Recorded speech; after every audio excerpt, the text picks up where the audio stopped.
Empezar, quisiera, bueno, agradecerles, Jesús, Antonio, Joaquín, por estar con nosotros. Cuando estábamos armando la escuela de primavera, al que pertenece esta actividad en específica, nos dimos cuenta que para estudiar el tema de fronteras había que estudiarlo desde distintas perspectivas, distintas entradas, distintas problemáticas. Hoy día estamos cerrando la primera semana de actividades y algunas de estas actividades han sido públicas, abiertas a todo público, como la que estamos desarrollando hoy. Y la estamos desarrollando hoy gracias a la colaboración y al trabajo conjunto que estamos realizando con el grupo de trabajo Vigilantismo y Acción Colectiva, también de la CLACSO. Esta es una actividad conjunta que, bueno, forma parte también de las actividades de reflexión, de debate, de intercambio que hemos tenido hemos estado teniendo con ese grupo. Esta mañana, para los que no estaban, entre ellos Jesús y Antonio, hemos tenido un módulo de la Escuela de Primavera muy interesante, donde ha disertado un colega brasilero, Lindomar Albuquerque, sobre economías ilícitas en zonas de fronteras. Y ahí se ha empezado ya a abrir el debate sobre, bueno, la actitud de la ciudadanía y ha entrado un poco, hemos abordado un poco el tema de vigilantismo. Entonces, justo está encadenándose nuestro conversatorio con lo que ya íbamos discutiendo esta mañana. Yolanda, conoces a Antonio, conoces a Jesús y conoces a Joaquín. Con Yolanda hemos organizado, ella es del grupo de trabajo Fronteras, y con ella hemos organizado toda la escuela de primavera. Y en este caso en específico hemos coincidido también con ustedes, Antonio. Entonces, sin más, yo te cedo la palabra, Antonio, para explicarnos un poco qué busca este grupo de trabajo Vigilantismo con el que estamos haciendo hoy esta actividad. Sí, hola, buenas tardes a todas y a todos. Agradeciendo primeramente la invitación del Grupo de Trabajo Fronteras de la Escuela de Verano, de Yolanda Alfaro, de Joaquín, y compartiendo aquí la palabra con Jesús Caballero también, y obviamente Alejandra. Pues el grupo de trabajo de CLACSO, Vigilantismo y Violencia Colectiva, es un grupo que tiene 3 años de haberse conformado con especialistas de 9 países de la región. Y nos nucleó el interés de estudiar, de investigar y compartir marcos teóricos, metodologías, puntos de vista respecto a las acciones vigilantistas que tienen que ver con formas de ejercer la justicia, de ejercer sanción, de ordenar territorios, de ordenar conductas, de emplazar comportamientos que se generan desde la sociedad civil con relativa independencia, digamos, del Estado. Todos estos fenómenos que han proliferado en la región básicamente han sido estudiados a partir de los años 80 en América Latina. Creemos que nos están diciendo algo sobre la conformación del Estado, la conformación de la ciudadanía, el gobierno, la participación ciudadana, la democracia, etcétera, y que han proliferado en eventos como la formación de vigilantes ciudadanos, de comités de autodefensa, de policías comunitarias, de vecinos en alerta, etcétera, y que cada uno en nuestros países lo está estudiando de acuerdo a cómo se está conformando en nuestras regiones. Entonces, en el grupo de trabajo estamos atentos a estas manifestaciones de violencia colectiva, de sanción pública, de ordenamiento comunitario, etcétera, y parte de nuestro intercambio con otros grupos de trabajo, como en este caso el grupo de Fronteras, es precisamente ver las zonas en donde estos eventos se vinculan y que son susceptibles de estudiarse desde diferentes puntos de vista que pueden ser complementarios, suplementarios, que nos ayudan a entender en mayor complejidad lo que está ocurriendo en nuestras sociedades al día de hoy. Eso sería entonces más o menos lo que estamos trabajando en el grupo de trabajo Vigilantismo y Violencia Colectiva. Alejandra. Mil gracias, Antonio. Y justamente esta mañana, cuando hablábamos de fronteras y de cómo se van, sobre todo en triples fronteras, cómo se van, cómo van reaccionando las personas frente, por ejemplo, al tema de economía ilícita, surgían varias preguntas que las lanzo como para iniciar este conversatorio, ¿no? Es decir, La gente se organiza como en términos de acción colectiva para frenar la economía ilícita, para apoyar a la economía ilícita. Hemos visto manifestaciones de ambos, cómo se organizan, cuáles son los resultados. Bueno, esos son los temas que ahora vamos a analizar pensando en estas manifestaciones ciudadanas, yo las llamo porque es forma de ejercicio ciudadano, en estos espacios donde el Estado está, pero está con sus propias particularidades, ¿no? Y donde la gente se organiza frente a esas particularidades. Entonces, sin más, vamos a ceder la palabra, empezaremos con Jesús Pérez, vamos a tener 20 a 30 minutos de exposiciones y terminando las exposiciones vamos a dar lugar a las preguntas. Adelante, Jesús. Muy bien, pues muchísimas gracias por la invitación y por tener este foro en el que poder platicar sobre temas en los que coincidimos, ¿no? Cada uno desde posiciones, pues, desde sus posiciones teóricas, desde la región o el estado donde se encuentren. Y vamos, que reitero las gracias. Yo normalmente cuando el que habla primero tiene lo bueno de que a lo mejor puede ayudar a fijar el debate y lo malo de que puede ser bombardeado, no porque se deja cosas o porque, bueno, yo simplemente como entiendo la reflexión general que nos ha planteado Alejandra, pues conozco lo que hace Antonio, lo que han hecho también otros vinculados a este conversatorio o al grupo de trabajo en el que Antonio pues dinamiza, lidera, no sé, el rol que promueve y que creo que es tan relevante en la historia reciente, ¿no? de estudiar la contemporaneidad, estudiar la violencia contemporánea en México. Yo un poco voy a lanzar unas pinceladas sobre pues, los tres núcleos del título de esta conferencia, ¿no? Un poco, pues, mi acercamiento a esta idea de vigilantismo y desde dónde y por qué, etcétera. Después, pues, los vínculos que pueda haber encontrado, que pueda relacionarse con estas impresiones desde el ámbito de estudio, que es, pues, mi ámbito de estudio es ahora Tamaulipas, la región del noreste, el estado situado al noreste de México, con la frontera con Estados Unidos, y en tercer lugar, pues precisamente qué tipo de dialéctica pues tiene con la frontera, ¿no? Si es que tiene alguna, que es lo que un poco también lo que se puede poner sobre la mesa. A ver, de primeras, quería decir que al término de vigilantismo yo me he acercado recientemente. No es una hipótesis que yo haya trabajado de una manera sostenida, simplemente me pareció con respecto a la literatura reciente a la hora de estudiar la violencia en México, dada no solo la efervescencia de denominaciones respecto a la violencia de actores promovida por actores no estatales, como cárteles, delincuencia organizada, crimen organizado, etcétera, paramilitares, etcétera. Frente a eso, ¿no? Frente a esa efervescencia teórica que no es solo mediática, sino también es forense y también aparece en los documentos oficiales, es parte de una especie de consenso de hierro en México. Aparte de esas carencias, ¿no? Respecto terminológicas, también me parece que muchas explicaciones de la violencia, sobre todo holísticas, no sectores, no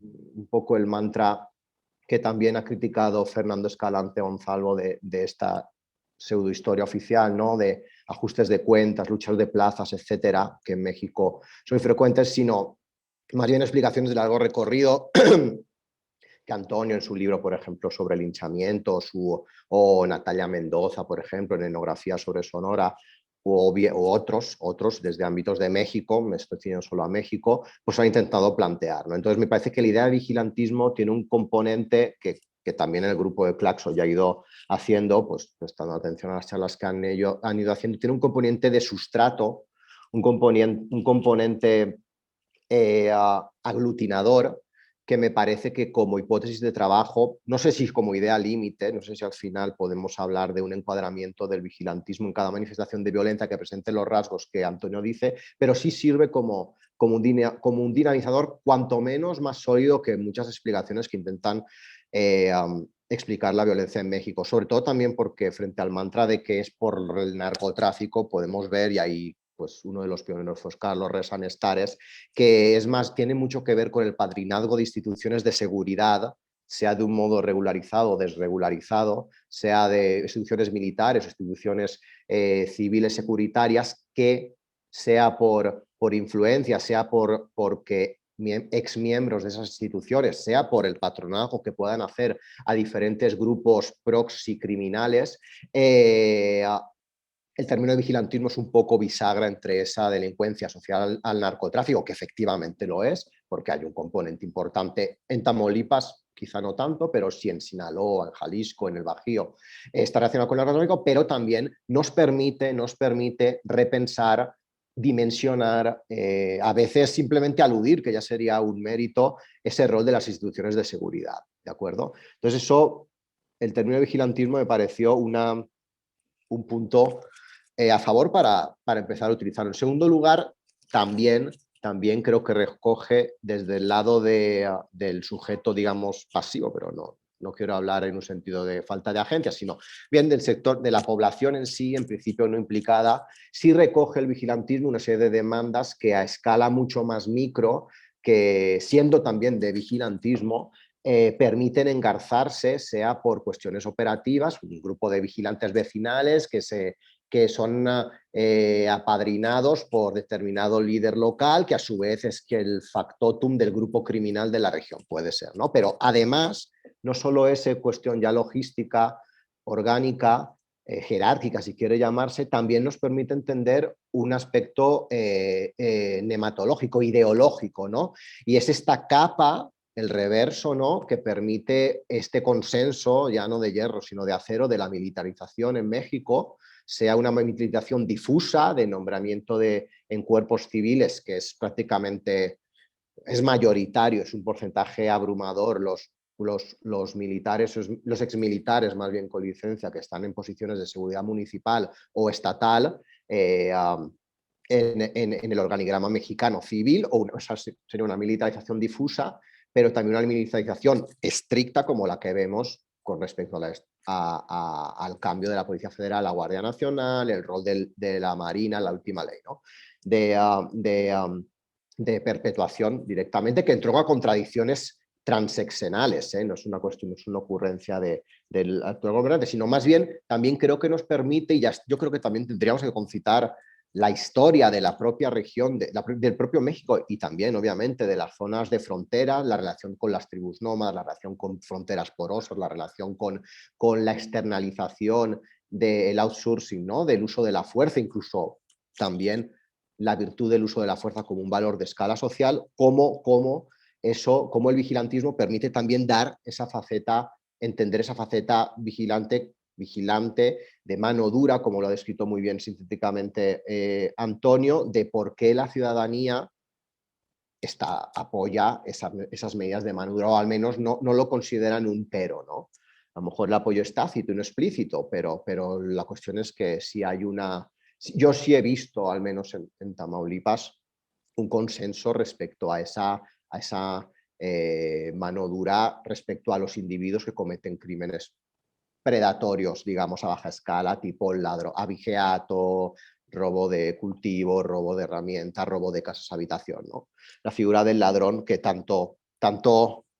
aunque sea estilizadamente, tanto influye para entender la dialéctica entre legalidad y legitimidad del vigilantismo, ¿no? Entonces, eso como, digamos, marco general para entender, para explicar un poco pues, por qué me puedo haber acercado, yo que provengo del derecho penal, más bien a un ámbito, a un término que, si bien no es estricta, no es ajeno al derecho, pues confluyen tanto la antropología como la sociología, etcétera, ¿no? Eso por un lado. En un aspecto más específico, tanto los que han seguido la actualidad de México como obviamente Antonio, por los temas que ha ocupado, que Michoacán, la propia situación nodular de Puebla, habrá visto que existe desde el 2006 una tendencia que agrava, digamos, centrifuga todos los presupuestos anteriores, que es la denominada guerra al narcotráfico, neoguerra, como quieran llamarlo, pero bueno, un marco también ya, digamos, político, moral, por así decirlo,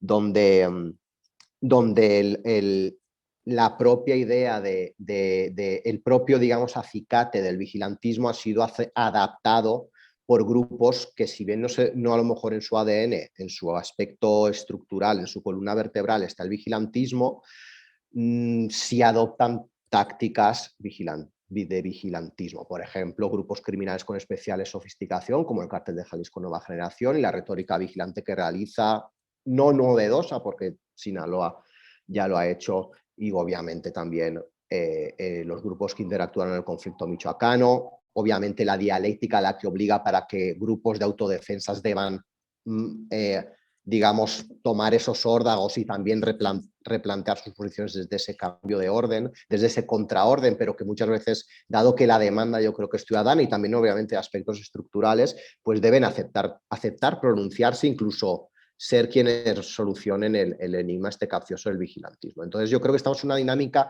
donde actores no estatales, que en principio no se definirían como tales, pues al final casi el nombre que viene a la boca es otra vez el paradigma del vigilantismo para entenderlo, obviamente sin querer caer en reduccionismo, sin considerar que sea un monismo de la vigilancia y la seguridad la que explique toda la violencia, pero sí que a la hora de realizar acciones operativas y captación, digamos, propagandística, es una y otra vez esta recurrencia digamos, las 4 o 5 ideas fuerza de que implica el vigilantismo, ¿no? Y luego, en tercer lugar, está el aspecto ya de Tamaulipas. Tamaulipas, como ustedes sabrán, o brevemente, es una entidad federativa que desde 2010, es muchas cosas, pero digamos que para el tema que nos ocupa, desde 2010 hubo un conflicto muy pues transversal, porque afectó a muchísimos campos, no solo a la vida de las personas y al patrimonio, entre dos organizaciones con ramificaciones, tutelajes, padrinazgos políticos, como fueron la Organización del Golfo y lo que en principio fueron un grupo de soldados de élite, el Grupo Aeromóvil de Fuerzas Especiales, conocidos como Zetas, que luego acabaron mutando en otro tipo de cosas, pero con, digamos, una serie de particularidades relacionadas con la destreza del uso de la fuerza, la realización de acciones de contrainsurgencia.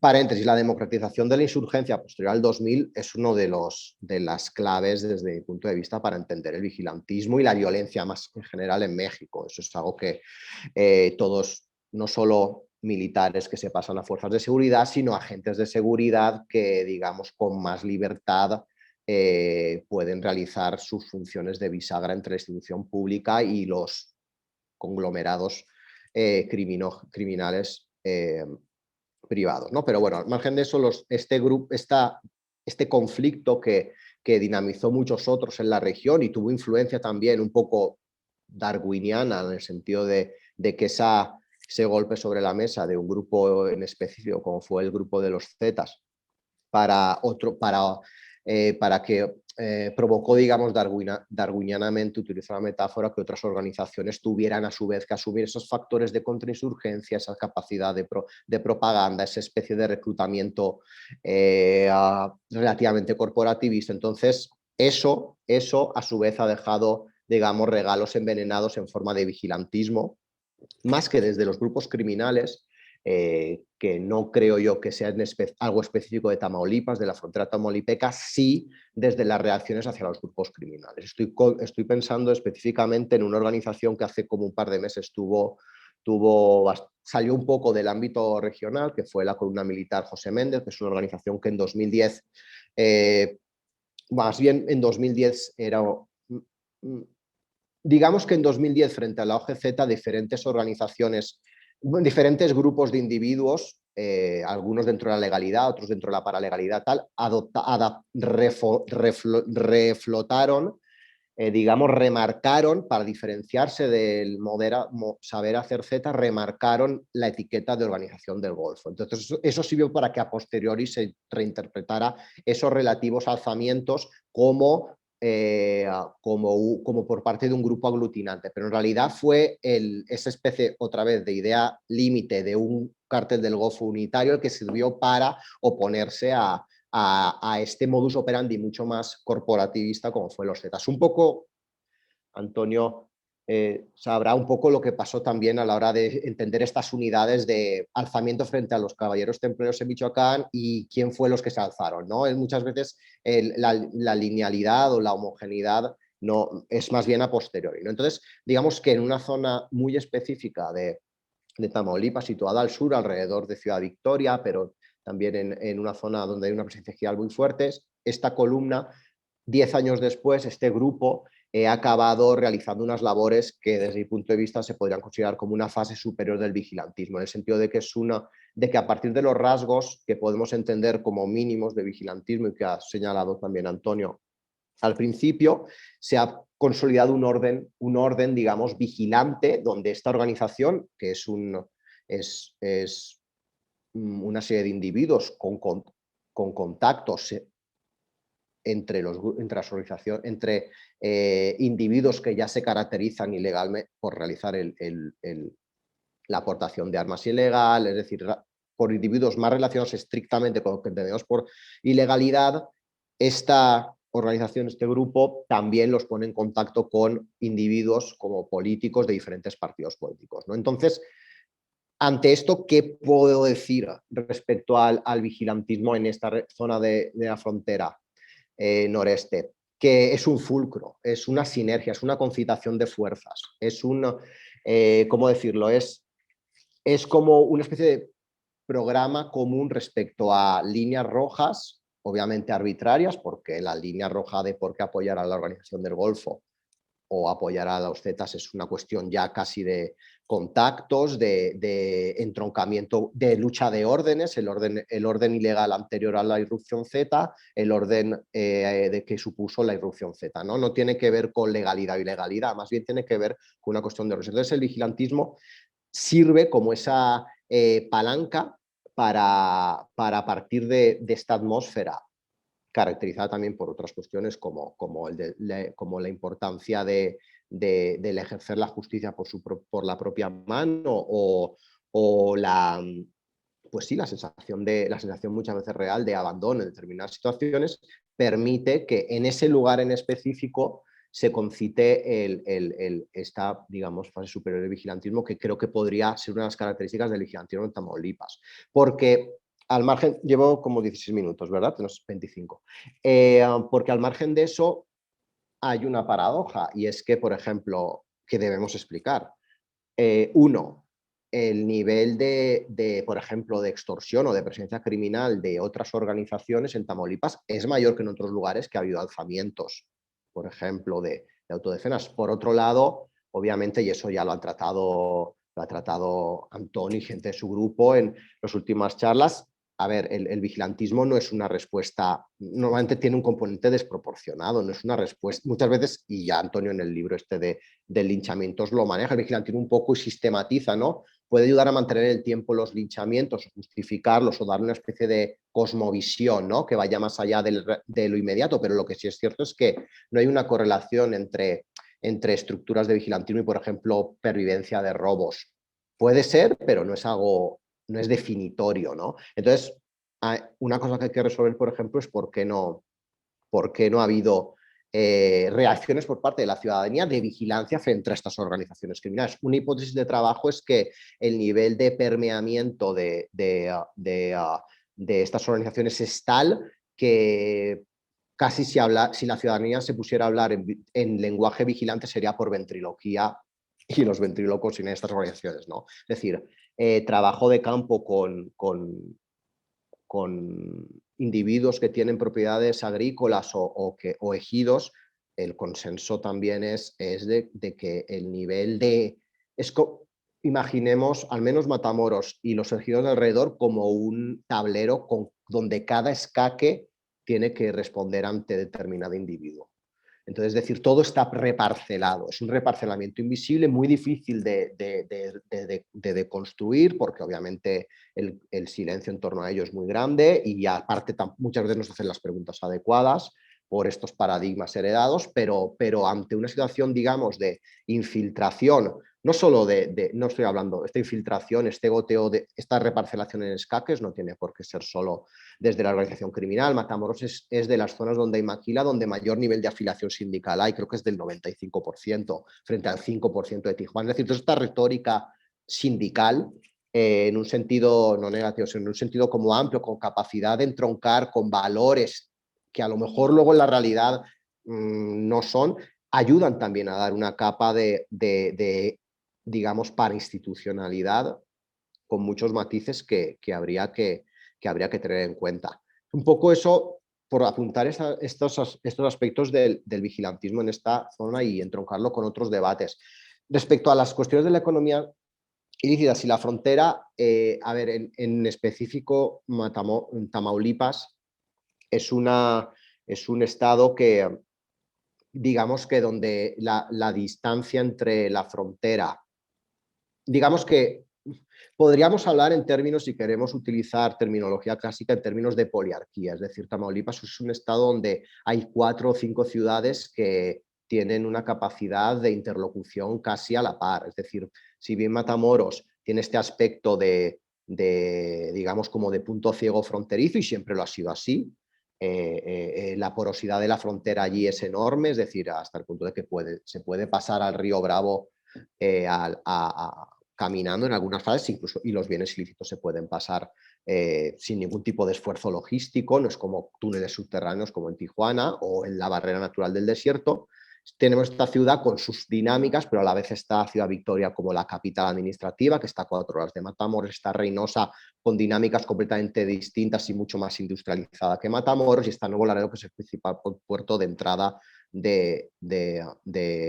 económico de Norteamérica, además de que Matamoros es la ruta más rápida para conectar Centroamérica con el norte, ¿no?, de Estados Unidos. Entonces, con lo que implica en cuanto a tráfico de migrantes. Entonces, habría que decir que lo que yo estoy diciendo también tiene una aplicación, seguramente haya conexiones, pero obviamente también véanlo en términos local o supralocal, digamos, Matamoros y las zonas de alrededor, porque aunque pueda haber interacciones y aunque pueda haber grupos que se denominen igual que los que operan en Matamoros, eso no significa que sean los mismos o que tengan las mismas dinámicas, pero eso contrario sensu, nos permite también entender que esta poliarquía también nos hace ver que la situación de Tamaulipas respecto a la relación con la frontera tiene un componente eminentemente local o suprarregional, no puede verse en términos generales. Y bueno, ya no estoy hablando ya de zonas tipo Tampico o las zonas pegadas a la Huasteca Potosina, ¿no? Entonces, eso hay que tenerlo muy en cuenta. Y yo creo que ya, pues, finalmente, un poco por terminar, bueno, por seguir abonando al debate, quizás uno de los aspectos que podría lanzar como al aire y que amerita mayores investigaciones y que yo intentaría seguir por esa línea, es entender parámetros como lo urbano y lo rural de una manera clara, aunque obviamente está interrelacionado, pero sí partir de esas dinámicas. Ya se ha hecho, por ejemplo, en Colombia existe mucho literatura al respecto para mí, cómo influyeron los paramilitares en las zonas urbanas, cómo influyeron lo rural. Creo que quizá en México, o yo me puedo encontrar con a lo mejor nichos de experticia muy fuertes, ¿no?, de los estudios rurales, tal, pero faltan quizá estas conexiones que nos permitan entender que nos permitirían entender, a lo mejor, descorrer el velo de, por ejemplo, a lo mejor resulta que Matamoros es un entorno rural y ese es el parámetro predominante. Quizá la cara pueda ser urbana, pero digamos el cuerpo, por todos los ejidos que lo rodean y que lo mezclan más que lo rodean, que lo cruzan, nos podríamos entender quizá que las dinámicas rurales, los estudios rurales, cuando intuitivamente a lo mejor sería algo que descartaríamos para entender la violencia en Tamaulipas, nos puede ayudar, quizás, ¿no? Entonces, un poco por lanzar estas hipótesis y bueno, pues ya, yo creo que es suficiente para seguir platicando. Para abrir el debate. Mil gracias, Jesús. Siguiendo el orden previsto, cedemos la palabra a Antonio. Perdón, estaba muteado. Quisiera compartir mi pantalla, no sé si lo puedo hacer o Voy a intentarlo ahora. ¿Puedes intentar? Sí, ahí Ya. está. Eh, bueno,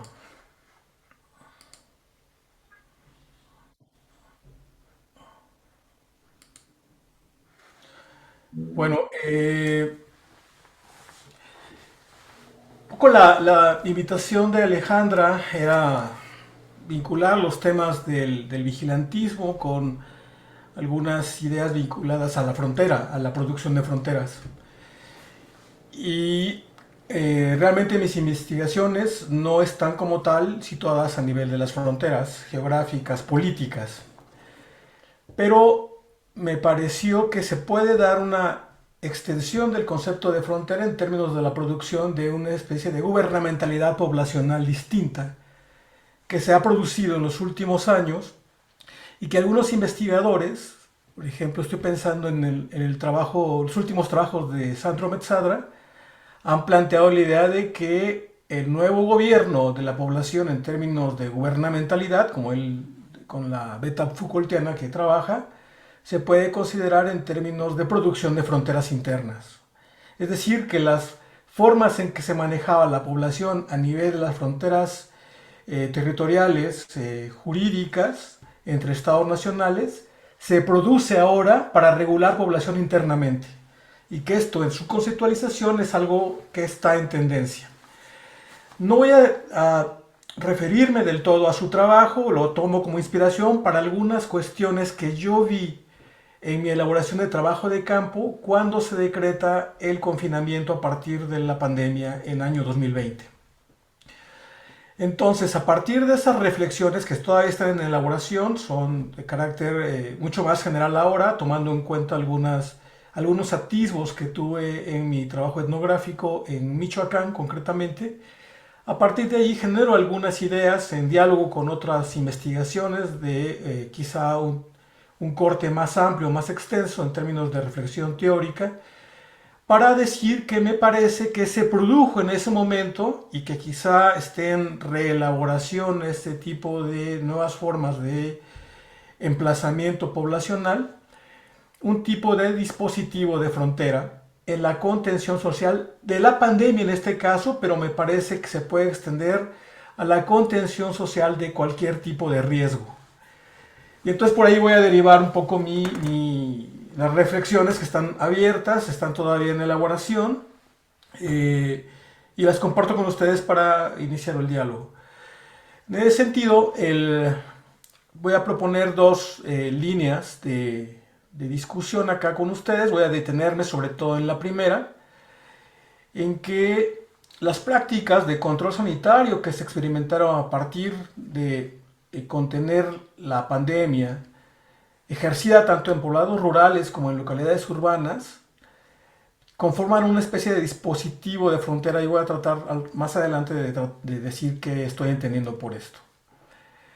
Por otro lado, también hubo a partir de esta cuestión una serie de estrategias de contención o de defensa y cuidado de las comunidades, de las localidades, que se anclaron a partir del rumor y después fueron reforzadas a través de la desinformación, de toda esta infodemia, como fue llamada en su momento, que muchas de las cuestiones como se presentó fue a través de la repetición de metáforas bélicas. Estas dos cuestiones, voy a detenerme en esta exposición, en la primera, que es la que más he estado trabajando de manera, digamos, vinculada a mis estudios previos. Estas dos cuestiones, me parece, arrojan alguna reflexión en términos largos en tres dimensiones. Por un lado, pienso que estamos, o se experimentó ahí, o se reactivó la experimentación de una especie de devenir securitario en la regulación de las poblaciones. Por otro lado, también que esta cuestión enfatizó en mayor medida algo que se viene discutiendo en la ciencia política en América Latina, a nivel global también, sobre el manejo institucional, la construcción o el diseño institucional, que tiene que ver con las crisis de legitimidad de las instituciones contemporáneas. Creo que esto vino a dar como un énfasis efectivamente en que hay una especie de vacío de legitimidad o debilitamiento de la legitimidad de las instituciones, en este caso el Estado, pero simultáneamente también de las narraciones o de las narrativas que se vinculan a la veracidad. Entonces aquí pudimos ver ese debilitamiento, ese cambio en el punto de legitimidad.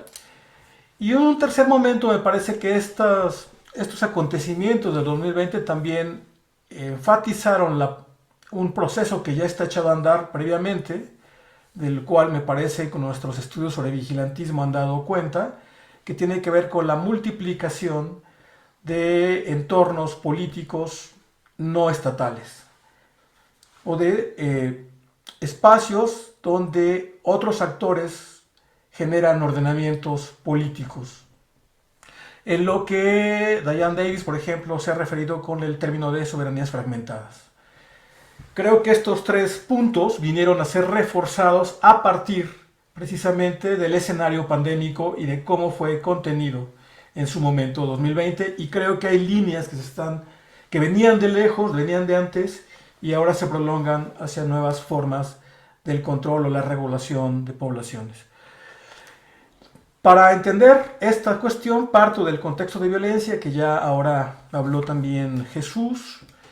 2006 es un año que para el caso de México todos los estudios de violencia están marcando que allí hubo un registro importante en la historia, digamos, del comportamiento de la violencia en el país, y se deriva, digamos, de una política de seguridad que se conoce a nivel, digamos, de las narrativas como guerra contra el narcotráfico.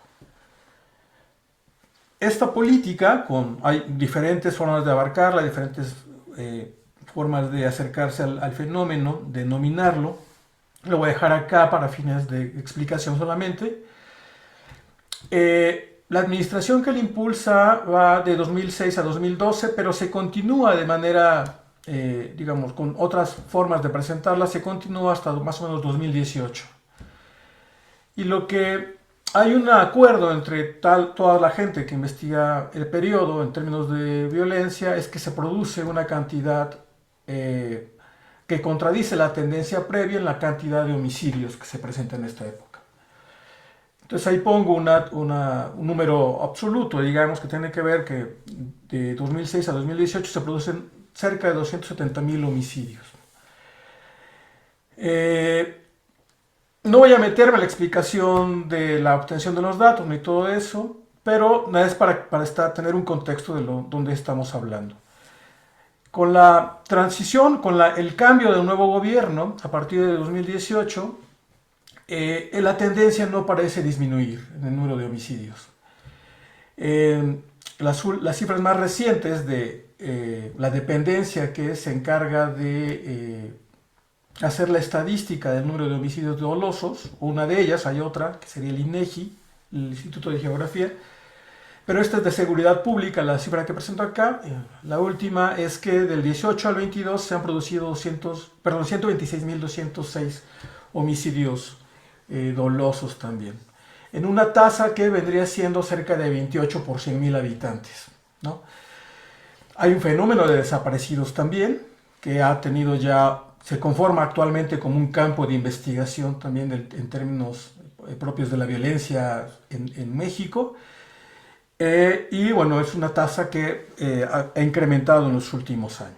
Entonces, este es el contexto, digamos, de donde se inserta la exposición que estamos haciendo ahora en términos del vigilantismo y sus consecuencias. Parte de esta violencia que se da en los últimos años tiene que ver con transformaciones en lo que sería el delito a nivel macro,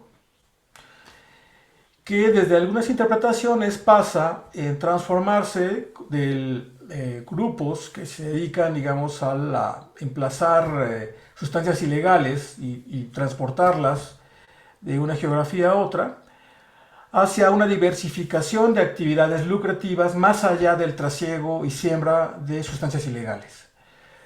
En esta diversificación que se da, digamos, hacia los años 90, y que tiene que ver con la transformación del Estado mexicano también en términos de su diseño institucional, desaparición de agencias de seguridad, transformación hacia otros tipos de rubros, etcétera, genera un tipo de diversificación explosiva de las organizaciones delictivas en varias de sus manifestaciones.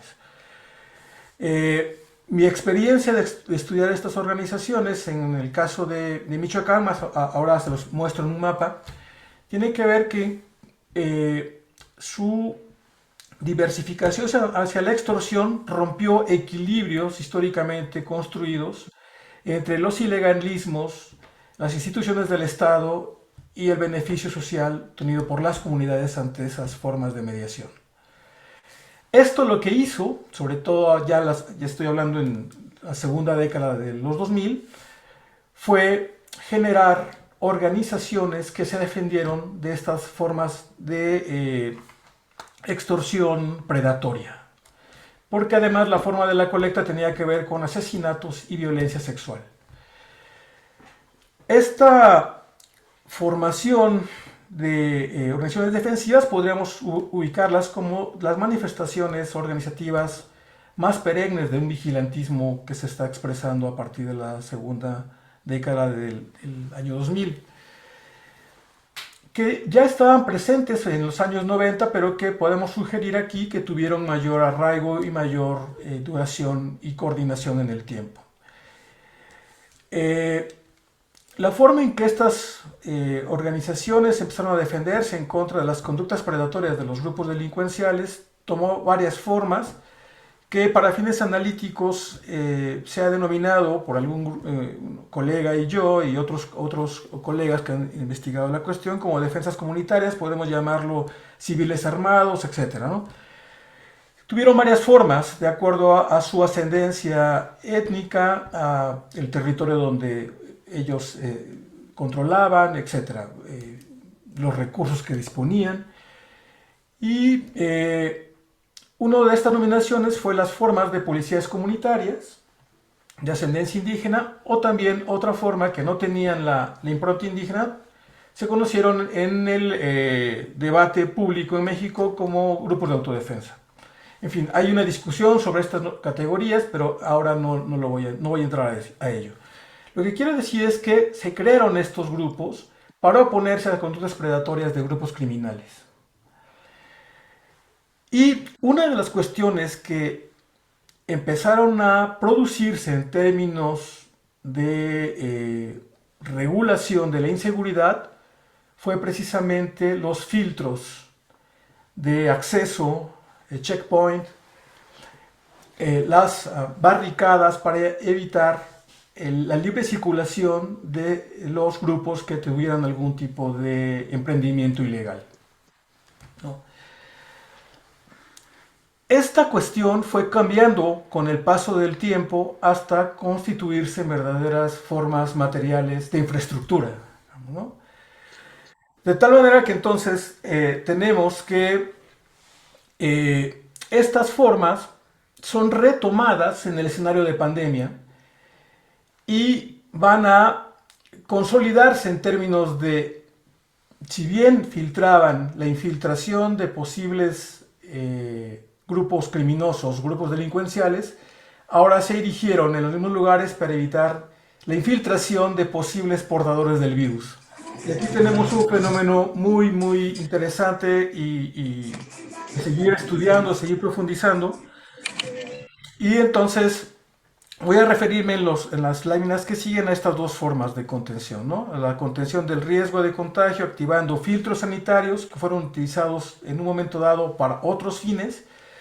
Y voy a referirme también en menor medida a las cuestiones de los rechazos a las medidas promovidas por el Estado en términos sanitarios. Vean aquí, mi trabajo de campo ha sido justamente en el estado de Michoacán, que lo podemos ver aquí en esta zona, y también he estado haciendo incursión en el estado de Guerrero y en el estado de Puebla.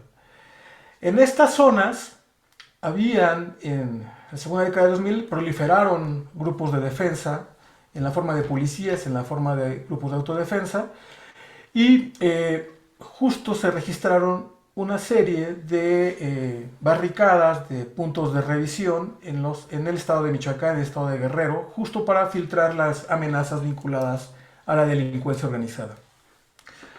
Cuando surge el confinamiento en el país, justamente es en estos lugares donde han tenido grupos organizados para contener a la delincuencia, donde se establecieron también los filtros sanitarios. Y de acuerdo a la documentación que se ha colectado, de acuerdo a las investigaciones que se dieron en su momento, en muchos de estos lugares los mismos filtros sanitarios fueron coordinados por los grupos de defensa en los lugares donde tenían instaladas barricadas previamente. De tal manera que podemos ver, como en este caso, se generaron dos formas entonces de regulación.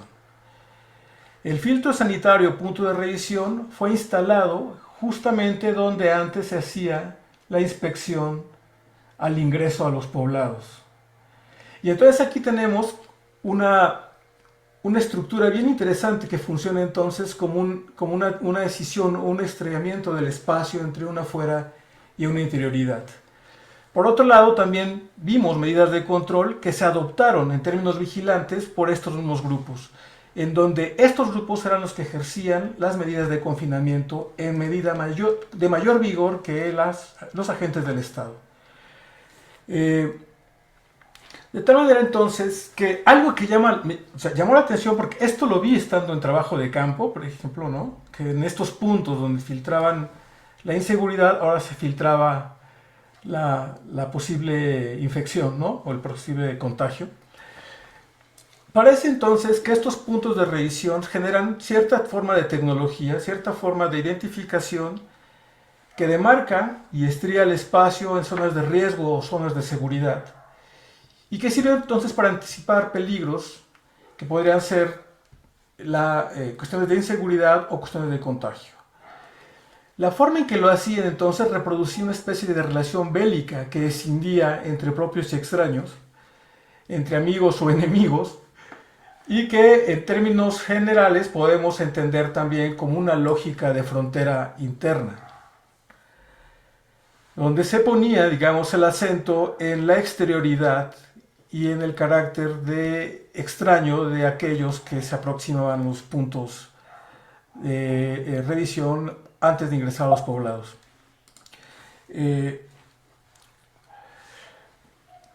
Esto, y ya vinculado con algunas otras reflexiones que se produjeron en aquellos días, hacía suponer entonces que había un desplazamiento hacia el uso de esta tecnología, del checkpoint, ¿no? Que pasaba del paradigma securitario a uno de paradigma sanitario, a partir de evitar contagios, de ser legible como inocuo, como no peligroso.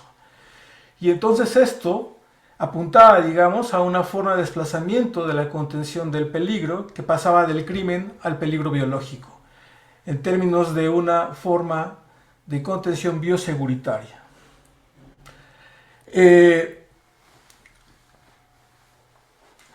Un ejemplo de lo que les estoy comentando es que me parece que esta idea de la frontera territorial, que servía como identificación y reconocimiento, permitía esta diferenciación que se hacía entre propios y extraños y buenos o malos, una categoría con la que me topé varias veces tanto en Michoacán como en Guerrero, en trabajo de campo, era que las formas en que se narraba la presencia de actores delincuenciales tenía que ver con nominarlos como malos. Entonces son los malos.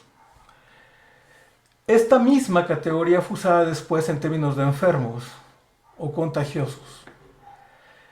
De tal manera que entonces aquí vimos operando un tipo distinto, digamos, de regulación que hacían que esta idea de frontera territorial basada a partir de la identificación y reconocimiento recordara una forma antigua que Agamben estudia con el término de stasis, es una terminología antigua de la antigüedad griega, en donde precisamente hablaba de un espacio de indeterminación entre el adentro y el afuera y donde el peligro se encuentra radicado también como interioridad. me parece que lo que vimos a partir de la pandemia, que incrementó actividades vigilantistas, tiene que ver con esta necesidad de producir fronteras y producir otros en el exterior, en términos de que la pandemia vinculaba a los enfermos a un interior también difícil de localizar, digamos, ¿no?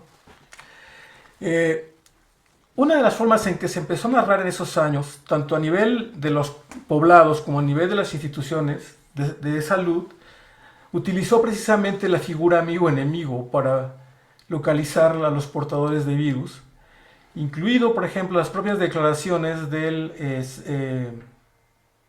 presidente de la OMS, que definió a la pandemia como un enemigo público peor que el terrorismo.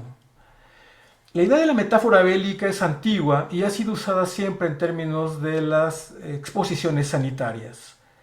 Susan Sontag tiene un texto precisamente que habla de este fenómeno, cómo se presenta en términos sanitarios, se presentan en términos bélicos para expresarse en esta regulación. Lo que, adelantando ya en términos de cerrar la exposición, lo que vimos fue, y creo que esto queda todavía como para seguir en mayor exploración, que lo que sucedió a partir de esta transformación en las formas de narrar de lo seguritario a lo sanitario fue el reforzamiento de estos puntos de control ejercido por actores no estatales que regulaban entonces los entornos inmediatos. Y esto me parece apunta a una mayor vigor de la instalación de estas soberanías fragmentadas que habíamos dicho en un inicio, cómo se refiere a ellas Diane Davis. Bueno, rápidamente nada más para comentarles el segundo punto, que no me voy a detener en ello, pero lo anticipé al inicio y nada más para darle aquí una proximidad. Es que justo también en estas formas de control de la población, de regulación de la población, hubo medidas de rechazo también a estas formas en que el Estado promovió las medidas sanitarias.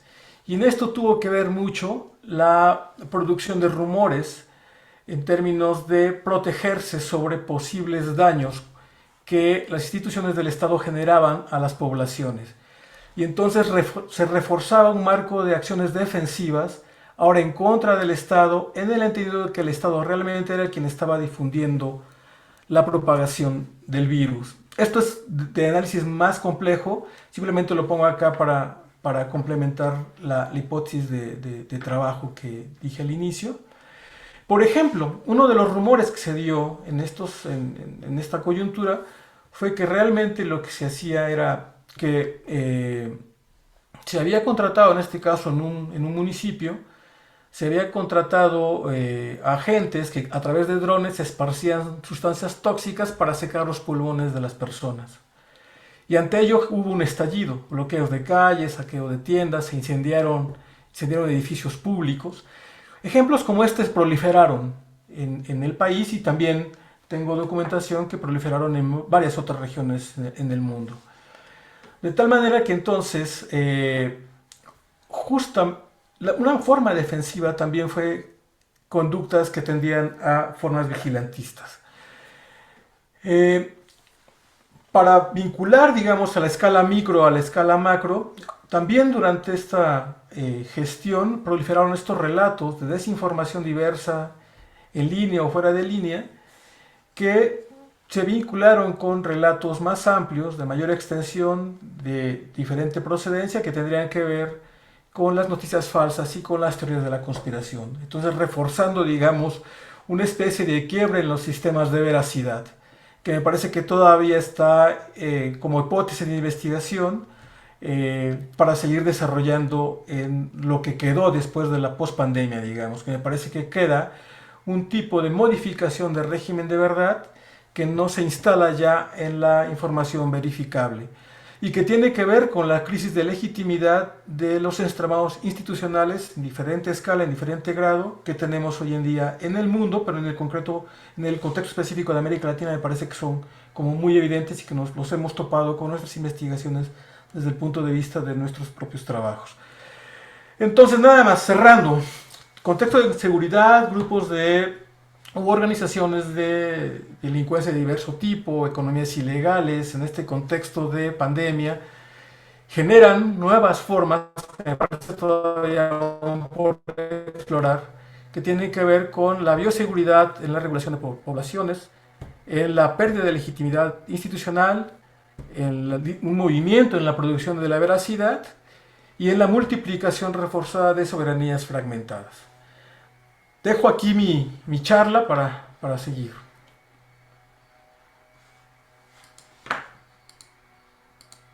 Gracias, Antonio, mil gracias. Vamos a después ir redondeando algunas ideas para el debate que están saliendo de todas estas exposiciones, pero antes de hacerlo, cedemos la palabra a Joaquín Chacín, en este caso va a hablar de Bolivia. Sí, Dale. gracias Alejandra, y un saludo a todos los expositores y a los también participantes de esta escuela de verano o de primavera. Am, yo voy a compartir pantalla igual para presentar una presentación. A ver, acá está. Se logra ver, ¿verdad?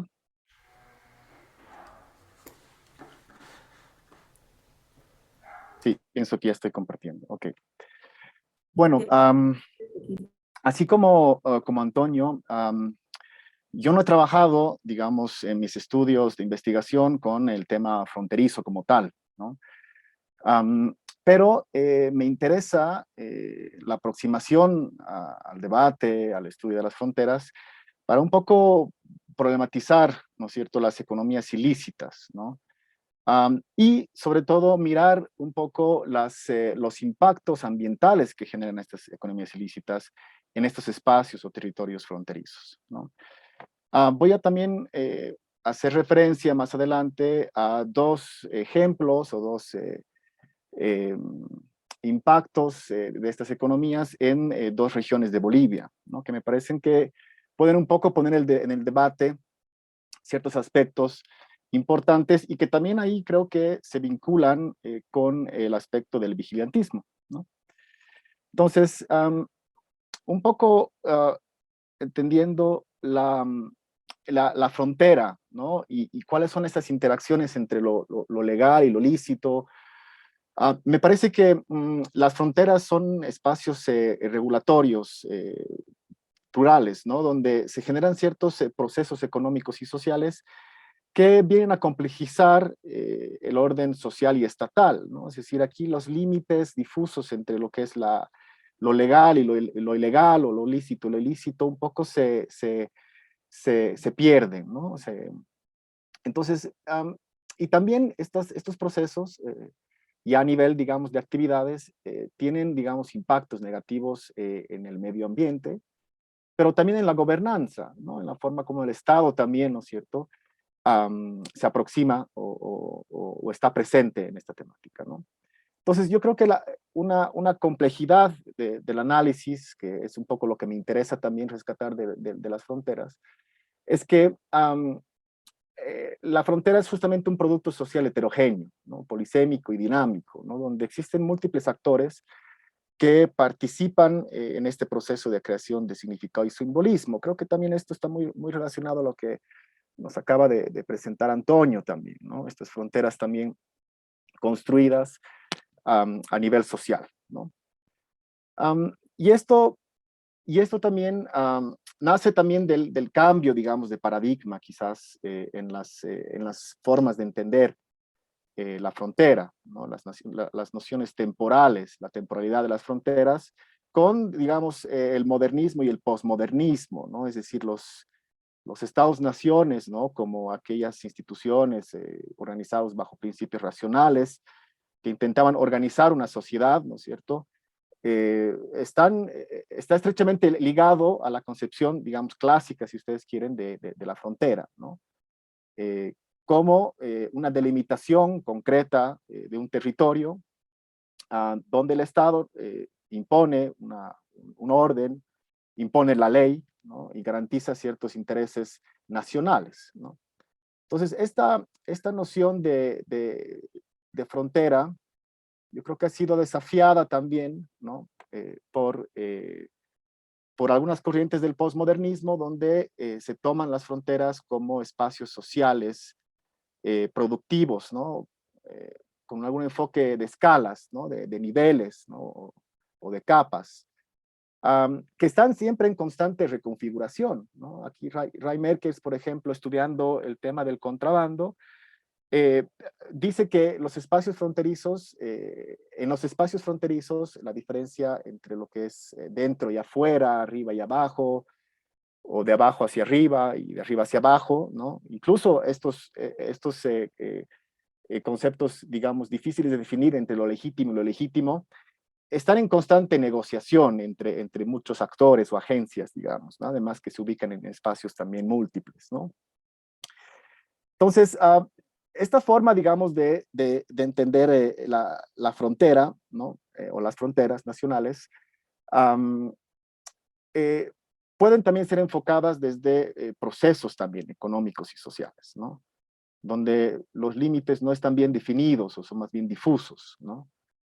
En contraposición, por ejemplo, a lo que decíamos hace un momento, las fronteras nacionales como cosas materiales, digamos, o líneas definidas que demarcan, ¿no es cierto?, dos territorios nacionales, pues bueno, ya se ven, digamos, como obsoletas o insuficientes como para comprender muchos fenómenos, ¿no?, que suceden en los espacios fronterizos. Ahora, ¿qué sucede, por ejemplo, con ciertas actividades que transcurren en estos espacios un poco, ¿no?, indefinidos, ¿no? Y cuáles son un poco los problemas para un poco intentar comprenderlas, ¿no? Acá, economías ilícitas que tienen, digamos, que ver con el contrabando, el tráfico de vida silvestre o incluso el tráfico de drogas, ¿no es cierto? Manejan pues cadenas de valor y cadenas de suministro que son bastante complejas y se entrelazan con redes de cooperación entre lo legal y ilegal, lo lícito y lo ilícito, ¿no? Entonces es un poco difícil también o bastante complejo entender estas economías, ¿no es cierto?, desde estas miradas, digamos, ¿no? Un poco definirlas o delimitarlas, ¿no? Entonces, Portes y Haller, por ejemplo, nos dicen que es muy difícil o muy complejo, ¿no es cierto?, categorizar una actividad lícita, ilícita, legal, ilegal, ¿no? Y más bien dicen, no, es una cuestión social, ¿no?, y que está siempre sujeta a cambios, ¿no?, en diferentes tiempos y lugares, ¿no? Digamos que hay un consenso para establecer que el ámbito de lo ilícito, ¿no?, tiene que ver con prácticas socialmente inaceptables, ¿no? Vendría a ser, digamos, una especie de concepción sociocultural, ¿no? En cambio, lo legal o lo ilegal está establecido por el Estado, ¿no?, como aquellas actividades o productos que están prohibidos por la ley, ¿no? Entonces, esta, esta, mm, esta diferenciación, ¿no es cierto?, me hace un poco preguntarme, ¿no?, y esa es un poco una pregunta que está todavía abierta, ¿no?, eh, ¿cuáles de aquellas interacciones, ¿no?, entre estas economías ilícitas, además que tienen un espacio de influencia, podríamos definirlo, permiten identificar impactos negativos en los ecosistemas y en la gobernanza ambiental, ¿no? Y aquí surge un poco la, el interés que tengo en realidad por la investigación sobre economías ilícitas, es que un poco la literatura se ha enfocado en las economías ilícitas desde el aspecto de la seguridad, ¿no?, desde el aspecto de las políticas de seguridad y las amenazas, ¿no es cierto? Dejando un poco de lado estos impactos ambientales que podrían generar, ¿no? Entonces, en un reciente estudio, por ejemplo, de Brombacher, entre otros, intentan un poco establecer cuáles pueden ser las dimensiones, ¿no?, o las capas, ellos lo llaman, en la interacción entre las economías ilícitas y el medio ambiente, ¿no? Ellos proponen esta aproximación, ¿no?, estas dimensiones que tienen que ver con tres tipos, digamos, de economías ilícitas. La primera es una economía ilícita extractiva como tal, ¿no? Y quizás es la más estudiada, ¿no? O sea, los impactos medioambientales de estas economías son las más estudiadas porque tienen que ver ya con esferas, digamos, del Estado, o sea, los delitos ambientales son, digamos, el ejemplo más claro, ¿no? Me refiero, por ejemplo, a la caza furtiva, a la extracción y comercialización de recursos naturales, entre ellas la madera, flora y fauna, inclusive minerales, ¿no es cierto?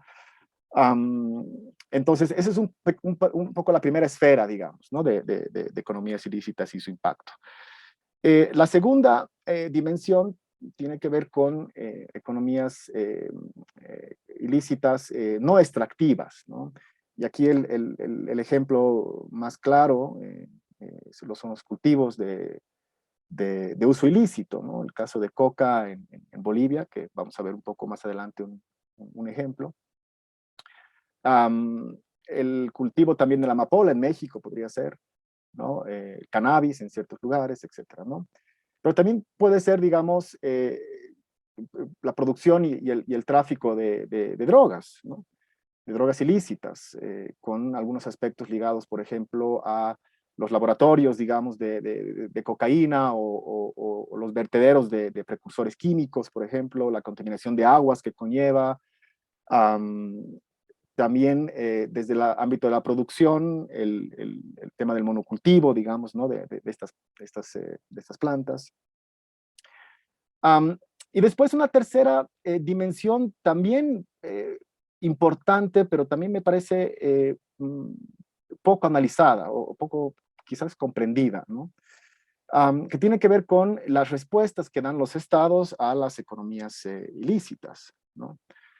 Y esto tiene que ver también con respuestas de tipo militar, ¿no? Las respuestas militarizadas, ¿no? Ante estas economías, ¿no? La lucha contra el narcotráfico, por ejemplo, ¿no es cierto? Y las consecuencias que pueden generar. Pero también la lucha contra el contrabando en el caso boliviano, ¿no? También vamos a ver el caso boliviano de esta respuesta militarizada, ¿no? Y también en el caso chileno, ¿no? Que es un poco la frontera que se comparte, ¿no? Pero estas respuestas del Estado también tienen que ver con enfoques, o mejor dicho, prácticas que Duffy, por ejemplo, llama de vallas, multas y arrestos, ¿no? Que vienen un poco a dejar de lado o a debilitar modelos de conservación más locales, digamos, más imbuidos, digamos, en la comunidad, ¿no? Entonces, estos son un poco los impactos que podrían tener, digamos, ¿no? Las economías ilícitas, ¿no? Entonces, un poco ya para mostrar los ejemplos, ¿no? O el estudio de caso, yo lo he llamado, parto también de la premisa de que las miradas puestas solo en el Estado y sus reglas de seguridad y cumplimiento de la ley son insuficientes para entenderla, ¿no? Existen otros actores que compiten también, ¿no es cierto?, por ejercer regulaciones al orden social, ¿no? En estos territorios, ¿no? También un poco me interesa mostrar estos ejemplos para ilustrar cómo estas economías ilícitas y sobre todo en regiones de frontera rebalsan, digamos, el contenedor del propio Estado, ¿no? El Estado ya y sus fronteras como tal han sido ya, digamos, como que superadas, digamos, ¿no? Pero también como estas economías ilícitas gozan también de cierta legitimidad, ¿no? En las comunidades, en poblaciones, porque también crean y distribuyen la riqueza, ¿no? Al margen del Estado, ¿no? Entonces aquí también podríamos vincularlo con el debate, con la discusión sobre el tema del vigilantismo, por ejemplo, ¿no?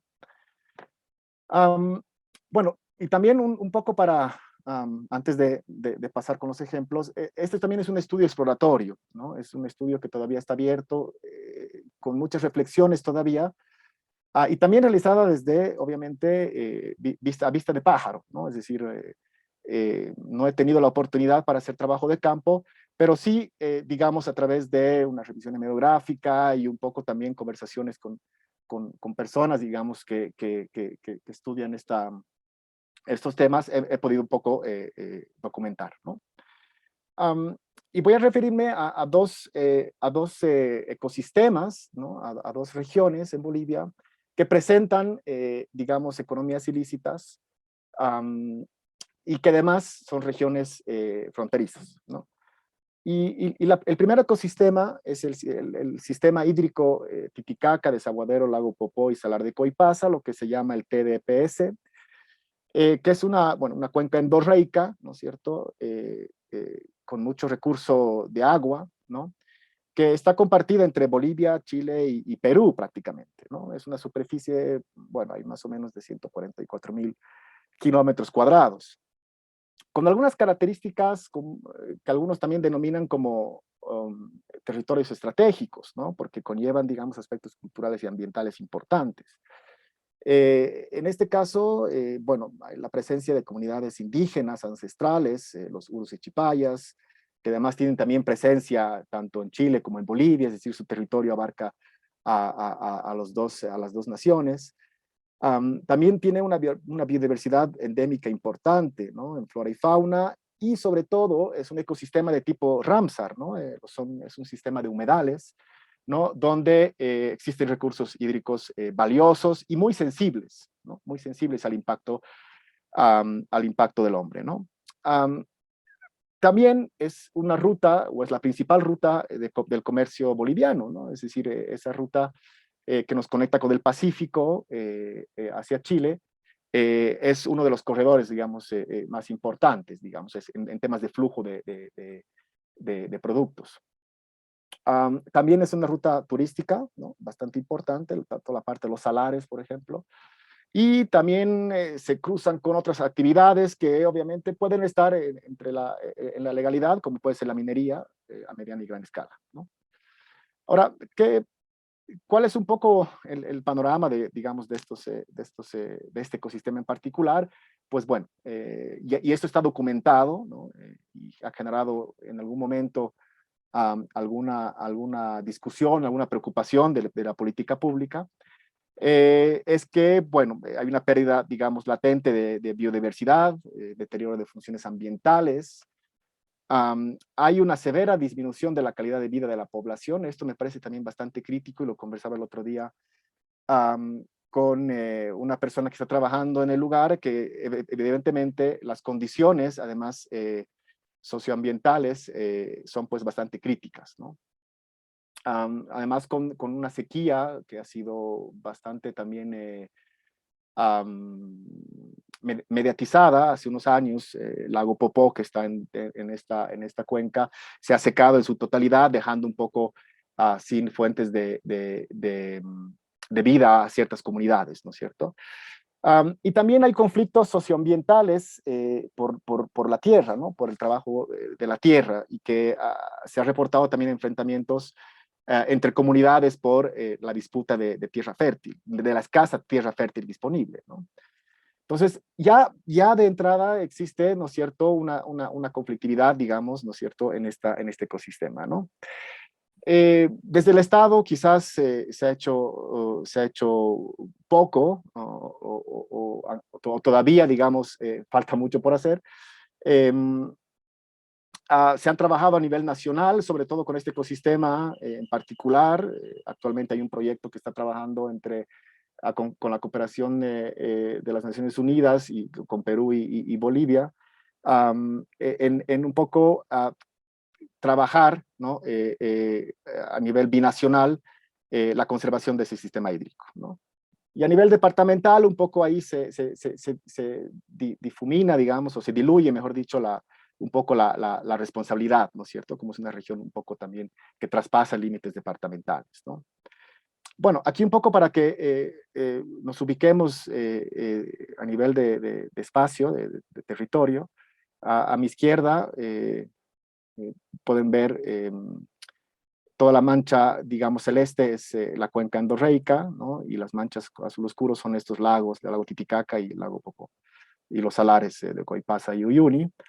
Pero fíjense, digamos, también están contrapuestos un poco a los países, ¿no?, a las fronteras, digamos, formales de los países, de Perú, Chile y Bolivia, ¿no? Y en el otro gráfico, en otro mapa, pueden ver un poco las comunidades indígenas donde están asentadas, ¿no? Y obviamente están en un territorio pues bastante extenso y transfronterizo, ¿no? Ahora, ¿cuál es un poco la temática, o sea, el problema de las economías ilícitas en este territorio en particular, ¿no? Y sobre todo hablo de frontera Bolivia-Chile, ¿no? Que posee unas rutas de contrabando, ¿no? Bastante complejas, ¿no? Es decir, se han detectado, según la policía, más de 300 rutas clandestinas, ¿no? En todo este territorio, ¿no? Eh, y bueno, obviamente también apoyándose en muchas comunidades, ¿no es cierto?, para ocultar mercancía, para también asegurarse cierta protección, digamos, ¿no?, de ese Estado que tiene también poca presencia, digamos, ¿no?, a nivel de frontera, ¿no? Entonces, ¿y cuál ha sido un poco la respuesta del Estado ante estos flujos ilícitos en una frontera bastante porosa, ¿no? Pues ha sido una lucha contra el contrabando, una guerra contra el contrabando.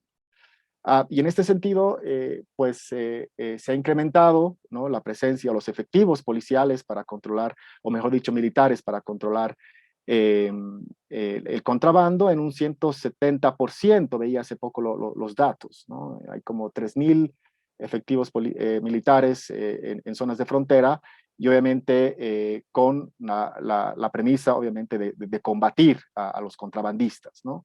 Entonces, un poco estas fotos, estas imágenes quieren hacer ver un poco cuáles son un poco las consecuencias de esta lucha contra el contrabando, ¿no? Los comisos de mercancías, autorizados además por ley para quemar, ¿no es cierto?, todos los vehículos, todos los productos de contrabando, ¿no? Y también se han generado, a nivel ya de frontera con Chile, se han generado también, ¿no es cierto?, esta construcción de zanjas, ¿no?, que vienen a ser un poco un muro, digamos, ¿no?, para evitar, digamos, la migración y el contrabando, ¿no? Aquí es Chile y Bolivia, ¿no? Y aquí la zanja que hace poco se sigue haciendo en realidad, ¿no?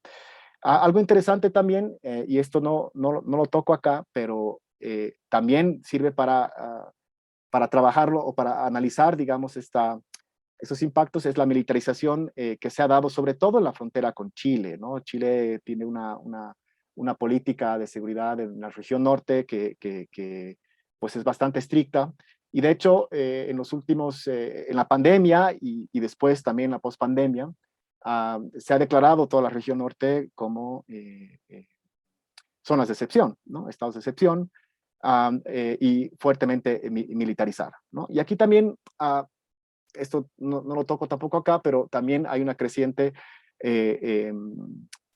flujo de migrantes venezolanos que pasan por esta frontera para cruzar a Chile, ¿no?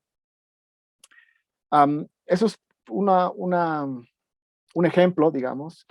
Um, y el otro también que quería ver, o más bien mostrarles, es el caso de una reserva forestal en Bolivia, ¿no?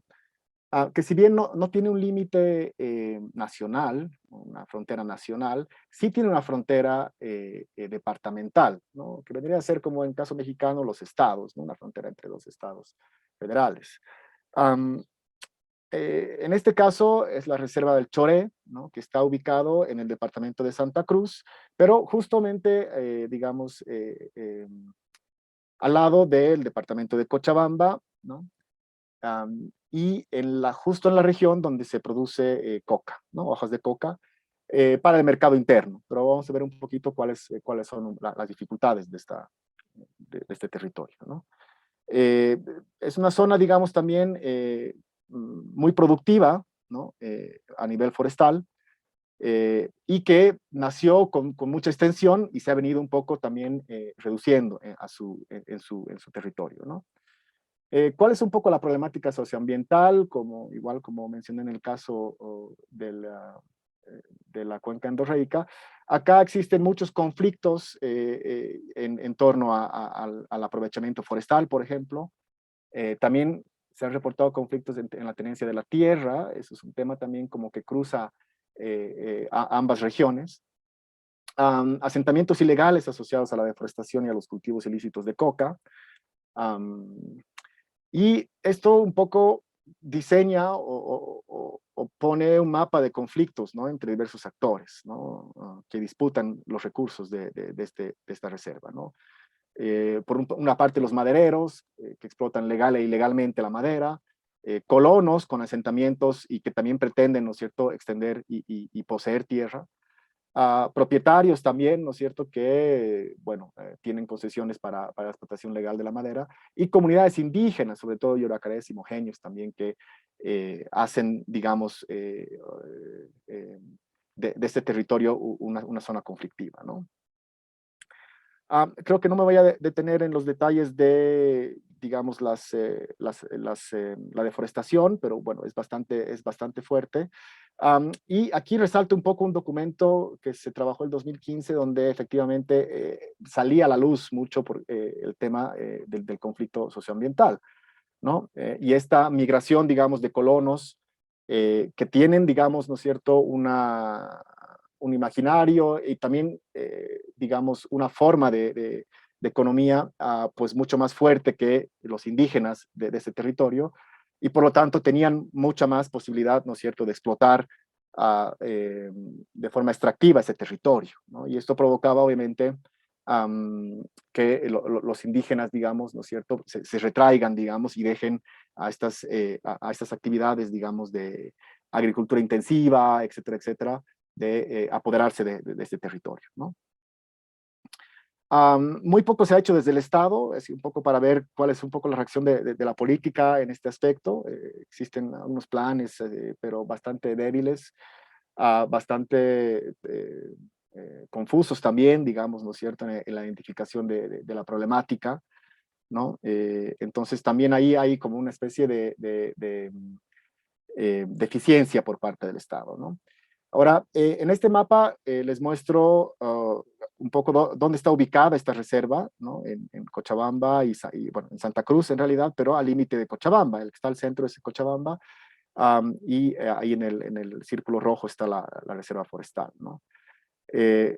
Aquí a mi derecha pueden verlo, digamos, toda la reserva forestal, ¿no es cierto?, digamos, desde el mapa así puro y duro, ¿no? Y aquí es un poco la problematización también de esta frontera entre dos departamentos, una región productora de hojas de coca y la otra, digamos, con esta reserva forestal, ¿no? Y se han documentado, ¿no es cierto?, obviamente, cultivos de hoja de coca que se ha introducido, digamos, ¿no?, en este territorio de la reserva, ¿no es cierto? Y esta frontera, ¿no? Este es un mapa de la 1DC que mide los cultivos anuales de hoja de coca, no mira más allá del departamento, ¿no? Entonces aquí también tenemos como una especie de fenómeno invisibilizado, digamos, ¿no es cierto?, por un poco los estudios, digamos, más cuantitativos, ¿no?, que no miran estos procesos mucho más complejos que prácticamente van más allá de las fronteras, ¿no? Y bueno, y ya para terminar, un poco hablar sobre cuáles son las implicaciones de estas economías ilícitas en el ambiente, en la gobernanza ambiental de territorios fronterizos, ¿no? Y yo puedo, digamos, resumirlo en tres, ¿no? O sea, uno, hablar del espacio, comprender el espacio y comprender estas asimetrías también, ¿no? Las asimetrías que existen entre uno entre los diversos espacios, digamos, donde transcurren estas economías y cuáles son un poco sus características, ¿no? Los impactos socioambientales es, por ejemplo, uno en estos diversos territorios. Y cómo estas economías, estas actividades ilícitas también desafían la concepción de la frontera, ¿no? Y las instituciones formales que la sostienen, ¿no? Por otra parte, los actores que tienen, digamos, capacidad para reconfigurar este espacio y ver también cómo ciertas sociedades, ciertas comunidades locales rechazan o aplican la ley del Estado, ¿no? Y cómo también interactúan en esto las burocracias. El Estado está presente a través de estas personas, estos funcionarios, que también facilitan ciertos intercambios económicos, ¿no? Y pueden también, digamos, abstraer al Estado como también volverlo presente, ¿no es cierto? Lo que Mies llamaba las mercancías políticas, por ejemplo, ¿no? Y también a nivel de escalas es importante ver estas economías ilícitas en esta especie de saltos, digamos, de escala, ¿no? Además, ver a las economías ilícitas como esta cadena de valor que pues es un fenómeno transnacional, ¿no? Donde hay redes económicas globales, ¿no es cierto?, que interactúan, y obviamente el fenómeno criminal que disputa el control y el orden social de un territorio, ¿no? Bueno, yo acabo con esta, hasta acá, y creo que podemos después seguir conversando. Gracias. Gracias, Joaquín. Gracias, Joaquín. En las tres exposiciones hemos visto diferentes ideas que van saliendo entre lo que es la economía ilícita, lo que es las reacciones de las poblaciones, las reacciones de los grupos criminales, la noción de vigilantismo, la construcción de fronteras. Ya que estoy de moderadora, voy a empezar un poco retomando las tres, voy a aprovechar mi puesto de moderación y voy a retomar las tres exposiciones, lanzando tal vez algunas preguntas que abran al debate posterior, y después cedemos la palabra a los que quieran hacer preguntas o quieran hacer comentarios. A ver, hemos tenido tres miradas sobre este tema que nos está juntando hoy, que es economías ilícitas, fronteras y vigilantismo, que nos han permitido entrar a la temática desde distintas perspectivas, ¿no? Es decir, por un lado Jesús, que nos plantea desde inicio estas fronteras porosas donde se dan varios juegos, ¿no? Y yo mientras iba exponiendo decía, pero no solo son las fronteras que son porosas como tal, sino las fronteras también entre los diferentes vigilancias de los grupos criminales, no sé si se llama vigilancia del Estado, de las poblaciones, y incidiendo un poco desde estos grupos vigilantes de los actores ilícitos, que empiezan a plantear sus propias relaciones, incluso con las autoridades estatales, ¿no? Porque en algún momento veíamos cómo se van cruzando y van un poco permeando las fronteras de las autoridades estatales y de las mismas de las mismas poblaciones. Y ahí mi pregunta un poco, y lo lanzo, es, bueno, con el poder que están teniendo, ¿cómo se van interrelacionando entonces con otras organizaciones ciudadanas a niveles locales, y cómo se van juntando esta porosidad que hace a las fronteras, también cómo se refleja en esa porosidad entre las relaciones, hasta qué punto podemos decir, bueno, esta es una organización vigilante criminal, es una organización social, es los funcionarios, organizaciones públicas, ¿no? ¿Cómo están entrelazadas todas estas diferentes formas de estrategias accionarias que se dan en estas fronteras porosas? Antonio, que nos incluye y nos introduce el desafío de comprender estos fenómenos, pero además con la pandemia de por medio, y nos habla de los dispositivos fronterizos, de las estrategias de defensa en comunidad ancladas en estas metáforas bélicas. Nos introduce otros conceptos como el statis, y bueno, habla de estos grupos de defensa comunitaria, pero a mí que de repente, y ahí yo te lanzo preguntas, ¿no? Estos grupos de defensa comunitaria que se organizan en este caso se organizan en contra de las organizaciones criminales, entre los actores criminales, pero de repente empiezan a ser utilizados como filtros sanitarios. Pero mi pregunta ahí es, ¿hasta qué punto, al empezar a ser organizados como filtros sanitarios, no empiezan a ser también institucionalizados desde el gobierno y utilizados desde las diferentes instancias gubernamentales? Y en ese sentido, podemos hablar de tal vez vigilancia organizada desde el Estado, que es una nueva forma de vigilancia que está también apareciendo en varios países. En Perú tenemos compañeros del Perú aquí que tal vez nos puedan dar otros ejemplos, ¿no? Una institucionalización, formalización, pero también instrumentalización, me pregunto, de estas organizaciones que surgieron tal vez separado, en una relación bastante ambigua con las esferas estatales, pero que de repente empiezan gracias a la pandemia también a ser parte y en contraparte, ¿no? Porque también hay una reacción de las políticas y de los esfuerzos sanitarios. Pero ahí yo me ponía, porque no conozco mucho cómo ha sucedido, es decir, durante las cuarentenas, ¿qué ha pasado con el narcotráfico también? Porque se ha incrementado, no se ha incrementado, todas esas actividades ilícitas tal vez han encontrado un espacio distinto de circulación, que es lo que ha sucedido en Bolivia en el caso del narcotráfico, y frente a eso, estas organizaciones que ahora están atendiendo estos riesgos biológicos, ¿cómo han interrelacionado también con estas otras problemáticas?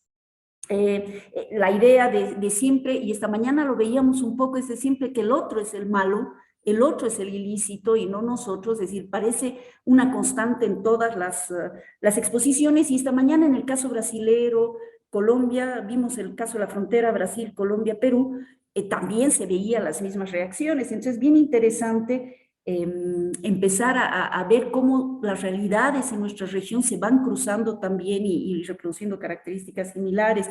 El tema de las redes y de la desinformación en los trabajos vigilantes es también interesante, pero esta mañana surgió un tema y te lo planteo, es que también estas redes son utilizadas como dispositivos tecnológicos vigilantes. Entonces, a la vez crean desinformación, a la vez son utilizados, entonces hay una complejidad ahí que está dando lugar a estas soberanías fragmentadas de las que hablabas.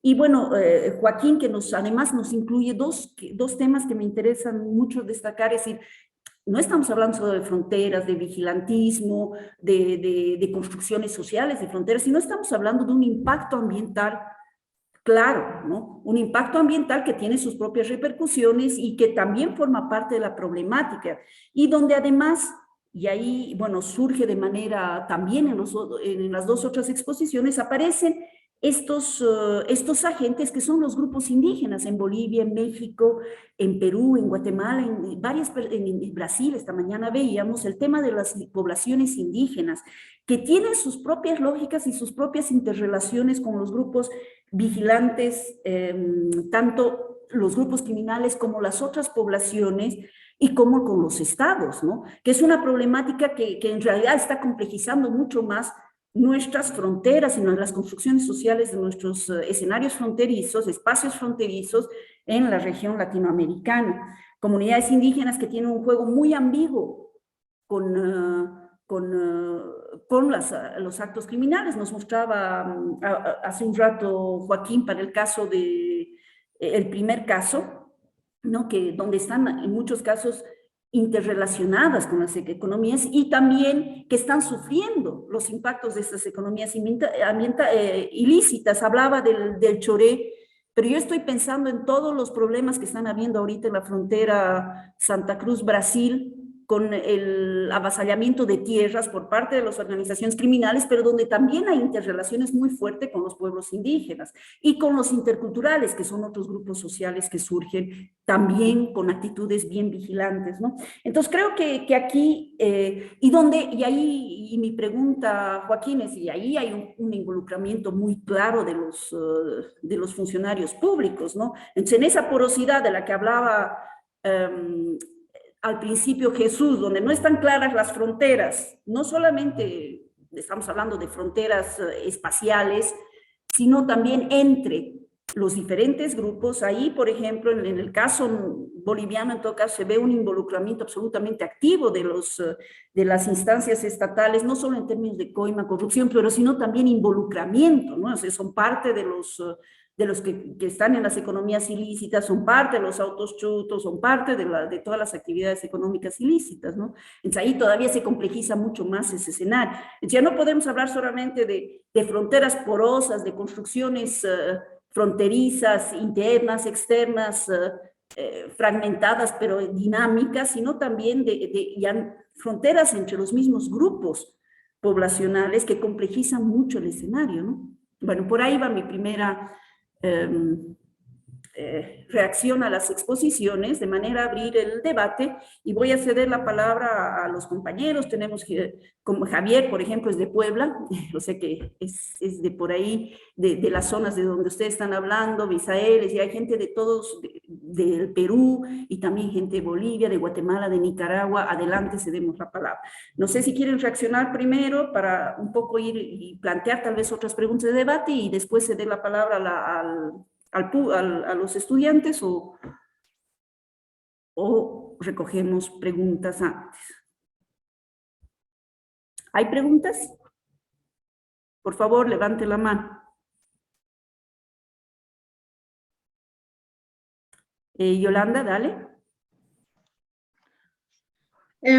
Bueno, más que una pregunta, tengo como varias, o sea, algunos comentarios que pueden resultar también como detonantes para seguir pensando esto, que parece bien interesante y que desde diferentes puntos se va encontrando. Al menos a mí me ha parecido muy interesante hacer un hilo conductor entre las tres exposiciones, ¿no? O sea, a mí al principio, cuando Jesús decía, bueno, hay que entender que la vigilancia o el vigilantismo no es una respuesta a la violencia de la inseguridad. O sea, a mí como que dije, pero a ver, ¿no es justo eso?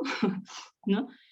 Y luego, claro, con la intervención ya de Antonio, me doy cuenta el sentido que tiene de sí hacer este planteamiento, ¿no? Porque sí, justamente, y lo pensaba mucho, digamos, en clave de migraciones, digamos, su trabajo de campo, que nos presentó, y también lo que nosotros pudimos hacer un poco de manera hemorográfica, no en campo, pero pudimos detectar que claramente, digamos, todas las fronteras tuvieron una presencia notable por parte del Estado a través de la hipervigilancia, ¿no?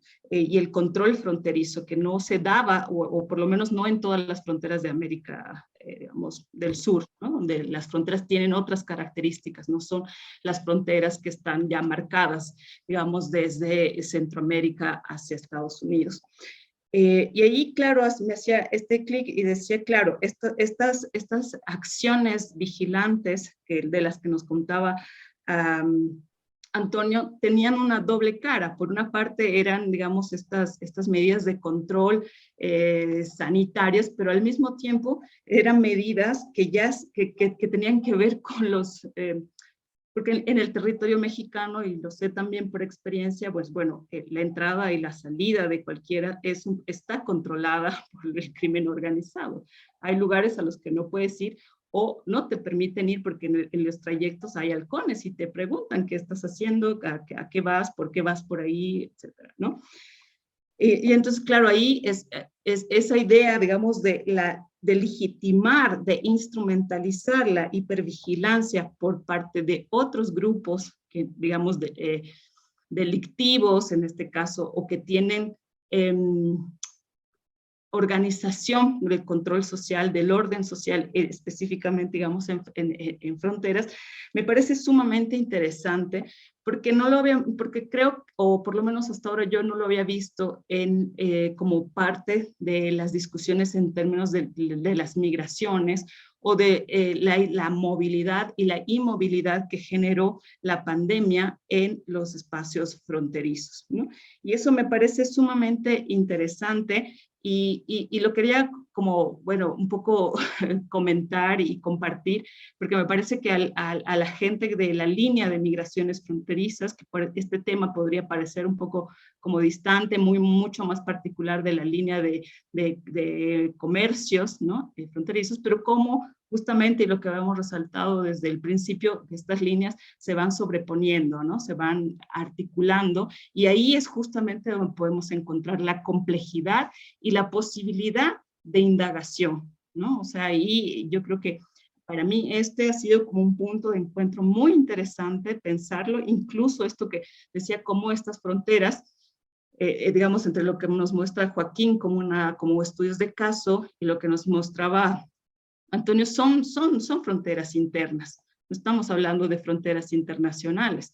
Estamos hablando de fronteras internas que se articulan en estos circuitos de hipervigilancia y control, que son dispositivos estatales, pero que han sido instrumentalizados y, digamos, legitimados por las acciones vigilantes desde la sociedad civil.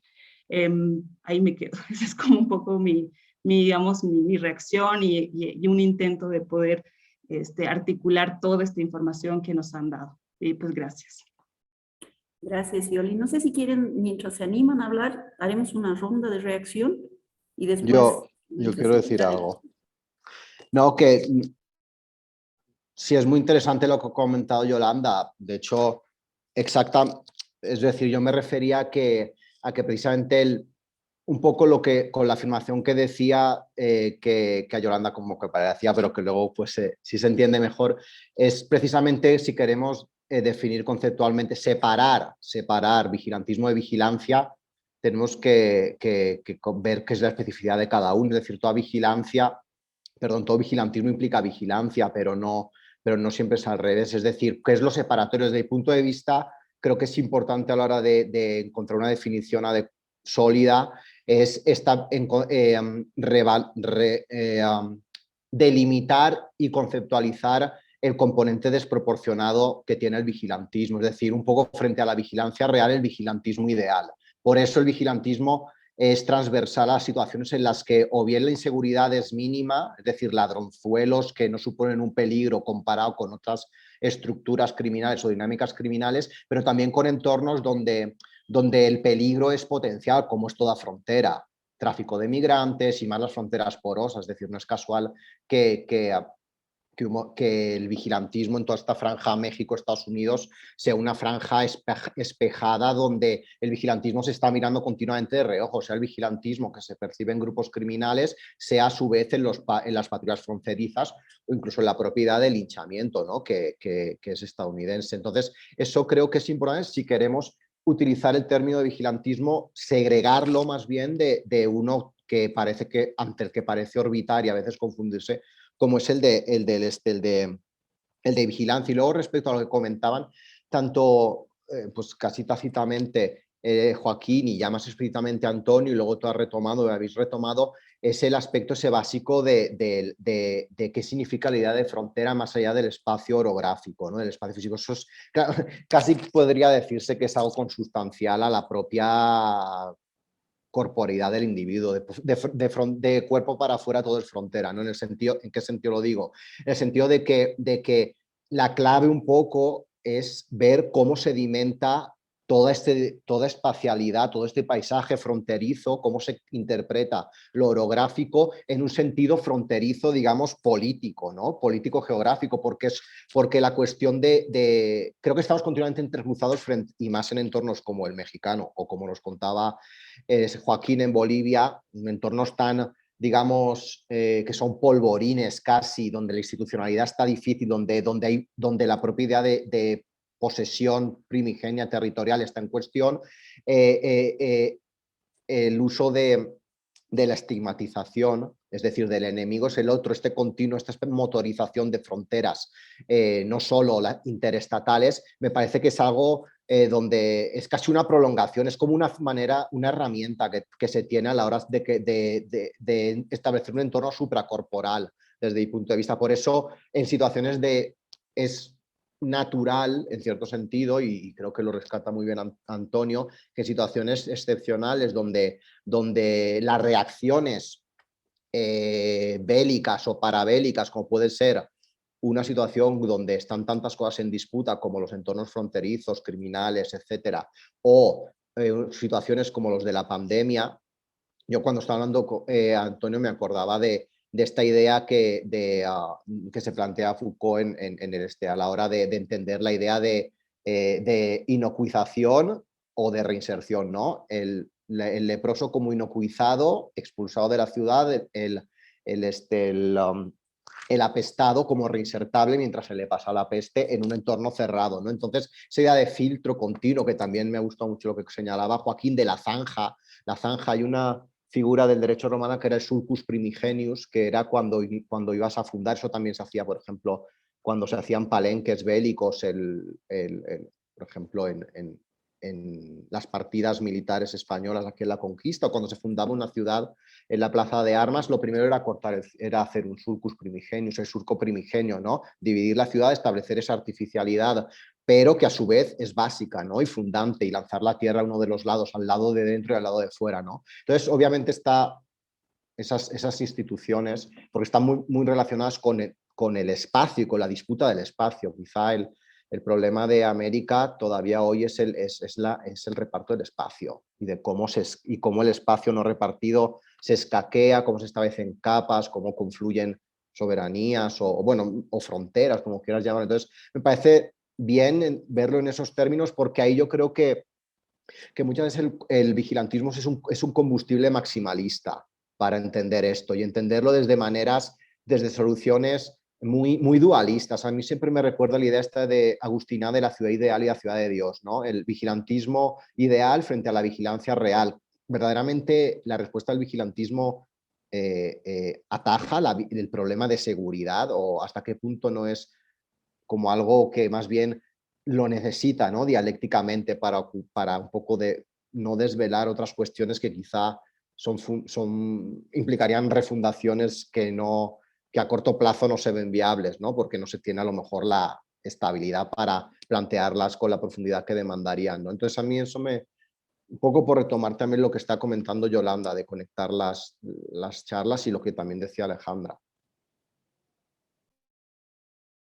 Gracias, Jesús. Antonio, Joaquín. Si quieren, digo algunas cosas. Ya escuchando las reflexiones que se han dado, coincido con Jesús, bueno, que además recomiendo la lectura de su libro, el libro que les envió por línea. El capítulo introductorio me parece muy claro, muy útil para entender un poco la discusión del término y su relación con la vigilancia. Coincido en que efectivamente hay que tener cuidado con los dos términos, y quizá pensar, digamos, la definición de vigilantismo está dada en términos de su oposición o antítesis al Estado.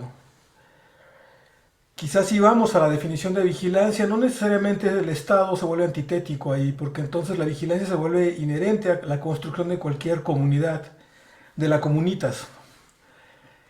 Y entonces es susceptible de pensar que la vigilancia se asemeja al cuidado del grupo, al cuidado del nomos, al cuidado del nosotros.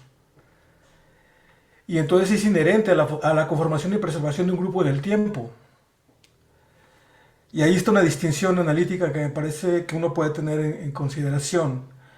Ahora, el término de las prácticas que nosotros estamos viendo, creo que sí están en un sentido de tensión respecto a un tipo de institucionalidad que no está interpelando a los sectores a ras de suelo, por llamarlo de alguna manera. Que haya una distancia estructural entre la institucionalidad y ciertas poblaciones, ciertas comunidades, y que entonces sustituyen a ciertas tramas de manera inmediata, tramas estatales de manera inmediata. Y entonces aquí el vigilantismo se torna un constructor de orden, un constructor de legitimidad que es nueva, que es distinta, que pasa por otros tamices, un constructor de justicia o un procurador de justicia distinta a la justicia estatal, y también en un nuevo proveedor de autoridad que no pasa por la autoridad fincada en la legitimidad del Estado.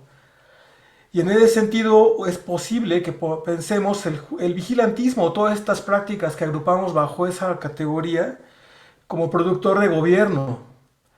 Y si es así, entonces aquí tenemos el puente con otro tipo de teorizaciones que se están dando también hoy en día para todos aquellos que están estudiando seguridad y una serie de temas más que tienen que ver con el término gobernanza, que es como lo que más está sonando hoy en día en términos de los análisis que plantean regulaciones más allá del Estado o complementarias al Estado. Y yo creo que aquí uno puede entender que el vigilantismo en cierto momento dado puede generarte un tipo de gobernanza híbrida, es decir, una gobernanza generada por actores no estatales. Y yo creo que aquí entra el tema de la frontera, porque justamente creo que la frontera, en los casos que estamos refiriendo nosotros, mucho del gobierno que se da es producido por actores no estatales o actores que se indistinguen, actores estatales que se distinguen de actores no estatales o de actores francamente criminales. Y en ese sentido creo que la frontera tendría que pensarse, aquí ya estoy estoy pensando en voz alta, digo. Creo que la frontera tendría que pensarse, como lo han sugerido algunos estudiosos del trabajo, la frontera tendría que pensarse como un organizador, como un dispositivo que organiza también, además de las movilidades y todo eso, organiza las regulaciones del trabajo. Y en ese sentido, la circulación de mercancías. Por lo tanto, la frontera está vinculada también a la producción de la riqueza y en los términos que nosotros estamos trabajando me parece que está vinculada a la producción de renta, de la extracción de renta, que puede ser legal y ilegal. Y entonces pensar la frontera como un gran dispositivo que, que regula, que regula, emplaza y mueve personas y objetos o mercancías, pues, ¿no? Pienso eso en términos largos, que por lo tanto el nomos tradicional con el que se pensaba la frontera a veces estorba, o más bien ya estorba, y la frontera siempre ha sido como una zona de indistinción entre varios nomos que se sobreponen. Creo que el caso de la frontera, la triple frontera me parece que es como etnográficamente muy interesante para ver esos límites, ¿no? Bueno, eso lo dejo ahora y que seguimos la conversación. Gracias, Antonio. Joaquín. Sí, continuando igual con Antonio, ¿no? Yo creo que también en estos espacios hay una disputa, ¿no? Por estas formas de gobernanza también, ¿no? Estas formas de regulación de este orden, digamos, social e incluso político, ¿no?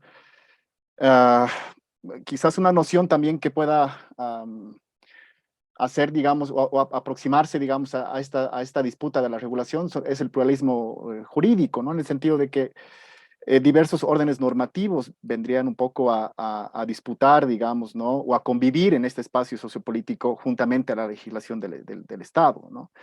Entonces, ahí se da una especie de ecosistema, digamos, ¿no? De diversos grupos, etcétera.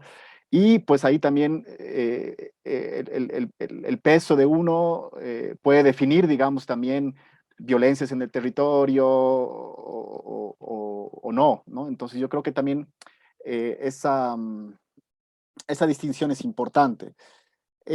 Otra cosa que me llama la atención y que algunos autores también plantean es ya no, digamos, trabajar con los términos, digamos, intentar definir qué es lícito, qué es ilícito, qué es legal y ilegal, sino más bien un poco apuntar a cuáles son los objetivos de extracción y de obtención de rentas, ¿no? Un poco lo que decía Antonio, ¿no? Entonces, ahí, por ejemplo, ¿cuáles son esos mecanismos que utilizan estos grupos para apropiarse de rentas, ¿no es cierto? Y cómo también utilizan esas rentas en la distribución y en la cooptación de ciertos espacios, ¿no? Políticos y sociales, a través del clientelismo, a través de diversas formas, digamos, también de gobernar un territorio, ¿no? Pero también ver estos espacios de modo diferente en el sentido de que, pues, discernir, digamos, ¿no? De qué grupos se insertan dónde en esta cadena, digamos, ¿no? Económica. Pues en el caso boliviano, podríamos también ver que existen grupos marginales, pues, el tema, digamos, de los indígenas, pero otro tipo de actores también que tienen relación con lo legal, pero también pueden poner un pie en lo ilegal, los mineros, por ejemplo, agricultores, que participan, digamos, ¿no es cierto?, de una u otra forma en esta cadena, un poco, digamos, sin claros límites, digamos, ¿no?, en su definición. Um, y también un poco es lo que decía, me gustaba lo que decía Antonio, de cómo estas estructuras, ¿no? Estos, sí, estas estructuras de seguridad, ¿no es cierto?, han sido utilizadas después en la pandemia, ha sido como, ¿no?, para igual, ¿no es cierto?, labores, digamos, de vigilancia, de contención, digamos, ¿no?, de los enfermos y los no enfermos, ¿no? Poniendo un límite, ¿no? Entonces también cómo estas estructuras que antes funcionaban para algo, también pueden ser, digamos, ¿no es cierto?, insertas en esta nueva lógica, ¿no? Yo creo que eso como respuesta. Mil gracias, Joaquín. No sé si hay alguna otra pregunta, porque ya estamos casi al filo de la hora. Sí, ya son 58. Creo que ya no hay preguntas, entonces, bueno, vamos a agradecer nuevamente a Jesús, a Joaquín y a Antonio y todo el grupo, a todo el grupo de vigilantismo por ayudarnos por ser parte de este espacio de reflexión, donde tal vez el desafío sea pensar el vigilantismo, la vigilancia, todas las contradicciones, todos los temas que hemos estado pensando en ese grupo, pero ya también relacionándolo con el tema de fronteras que hemos visto dar lugar a un montón de reflexiones extras y nuevas rutas y aperturas de investigación. Mil gracias. Creo que Javier tenía algo que decir. Javier, dale, antes de cerrar. Gracias, profe. Sí, me llamó la atención lo que comentaba Antonio sobre el aspecto de cómo generar un nuevo orden, porque como al haber hecho una presentación acerca del lugar de donde, de mi lugar de, no sé si Antonio recuerde que en algún momento, pues no exactamente se planteó algo así, pero para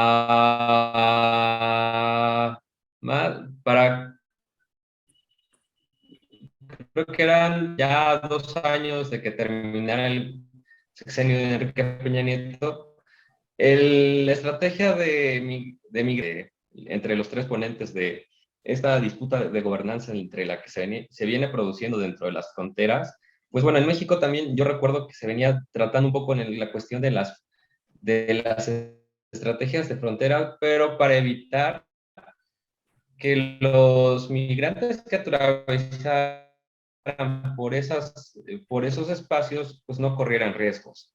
Entonces, ante ello, pues también con la finalidad que no fueran a arriesgar, no quiera, o lo que comentaban acerca de los aviadores que hay en ciertas zonas tanto de mi país como dentro de Bolivia, pues a mí me llamó la atención porque en la estrategia que yo recuerdo y un poco que estaba platicando con usted de un libro que se presentó en Chiapas, ¿no?, es que se había dividido en 3 zonas el estado. Chiapas se dividió en 3 zonas y una de las zonas fue la más cercana a la frontera, otra la zona intermedia que era la zona altos, es la zona intermedia del estado, y otra zona era la zona costera, pero para contener a los migrantes. Desgraciadamente esa situación se descontinuó, pero me refería al esquema territorial hacia esto. Antonio, ¿te refieres un poco más o menos hacia ese nuevo esquema que se tendría que redirigir la cuestión de las fronteras?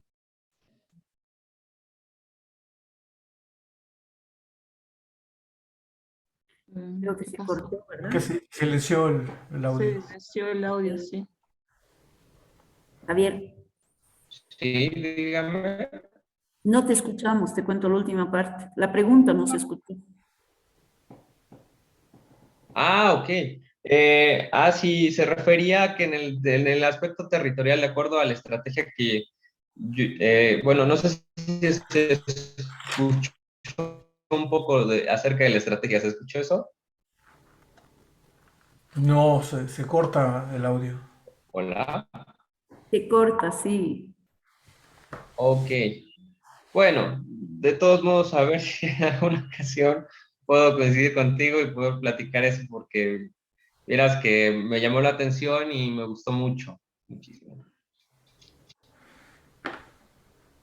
Están en la misma ciudad, Antonio, sé que vas a poder responder en persona. Buenísimo, sí, entonces, más fácil. Bueno, entonces cerraremos la sesión de hoy y bueno, agradecerles nuevamente por estar con nosotros y vamos a seguir con la discusión. Tenemos varios conversatorios todavía para abrir tocar diferentes temas que hacen a las fronteras. Mil gracias, Jesús, mil gracias, Antonio, mil gracias, Joaquín, Yoli, a todos, hasta el lunes, nos vemos.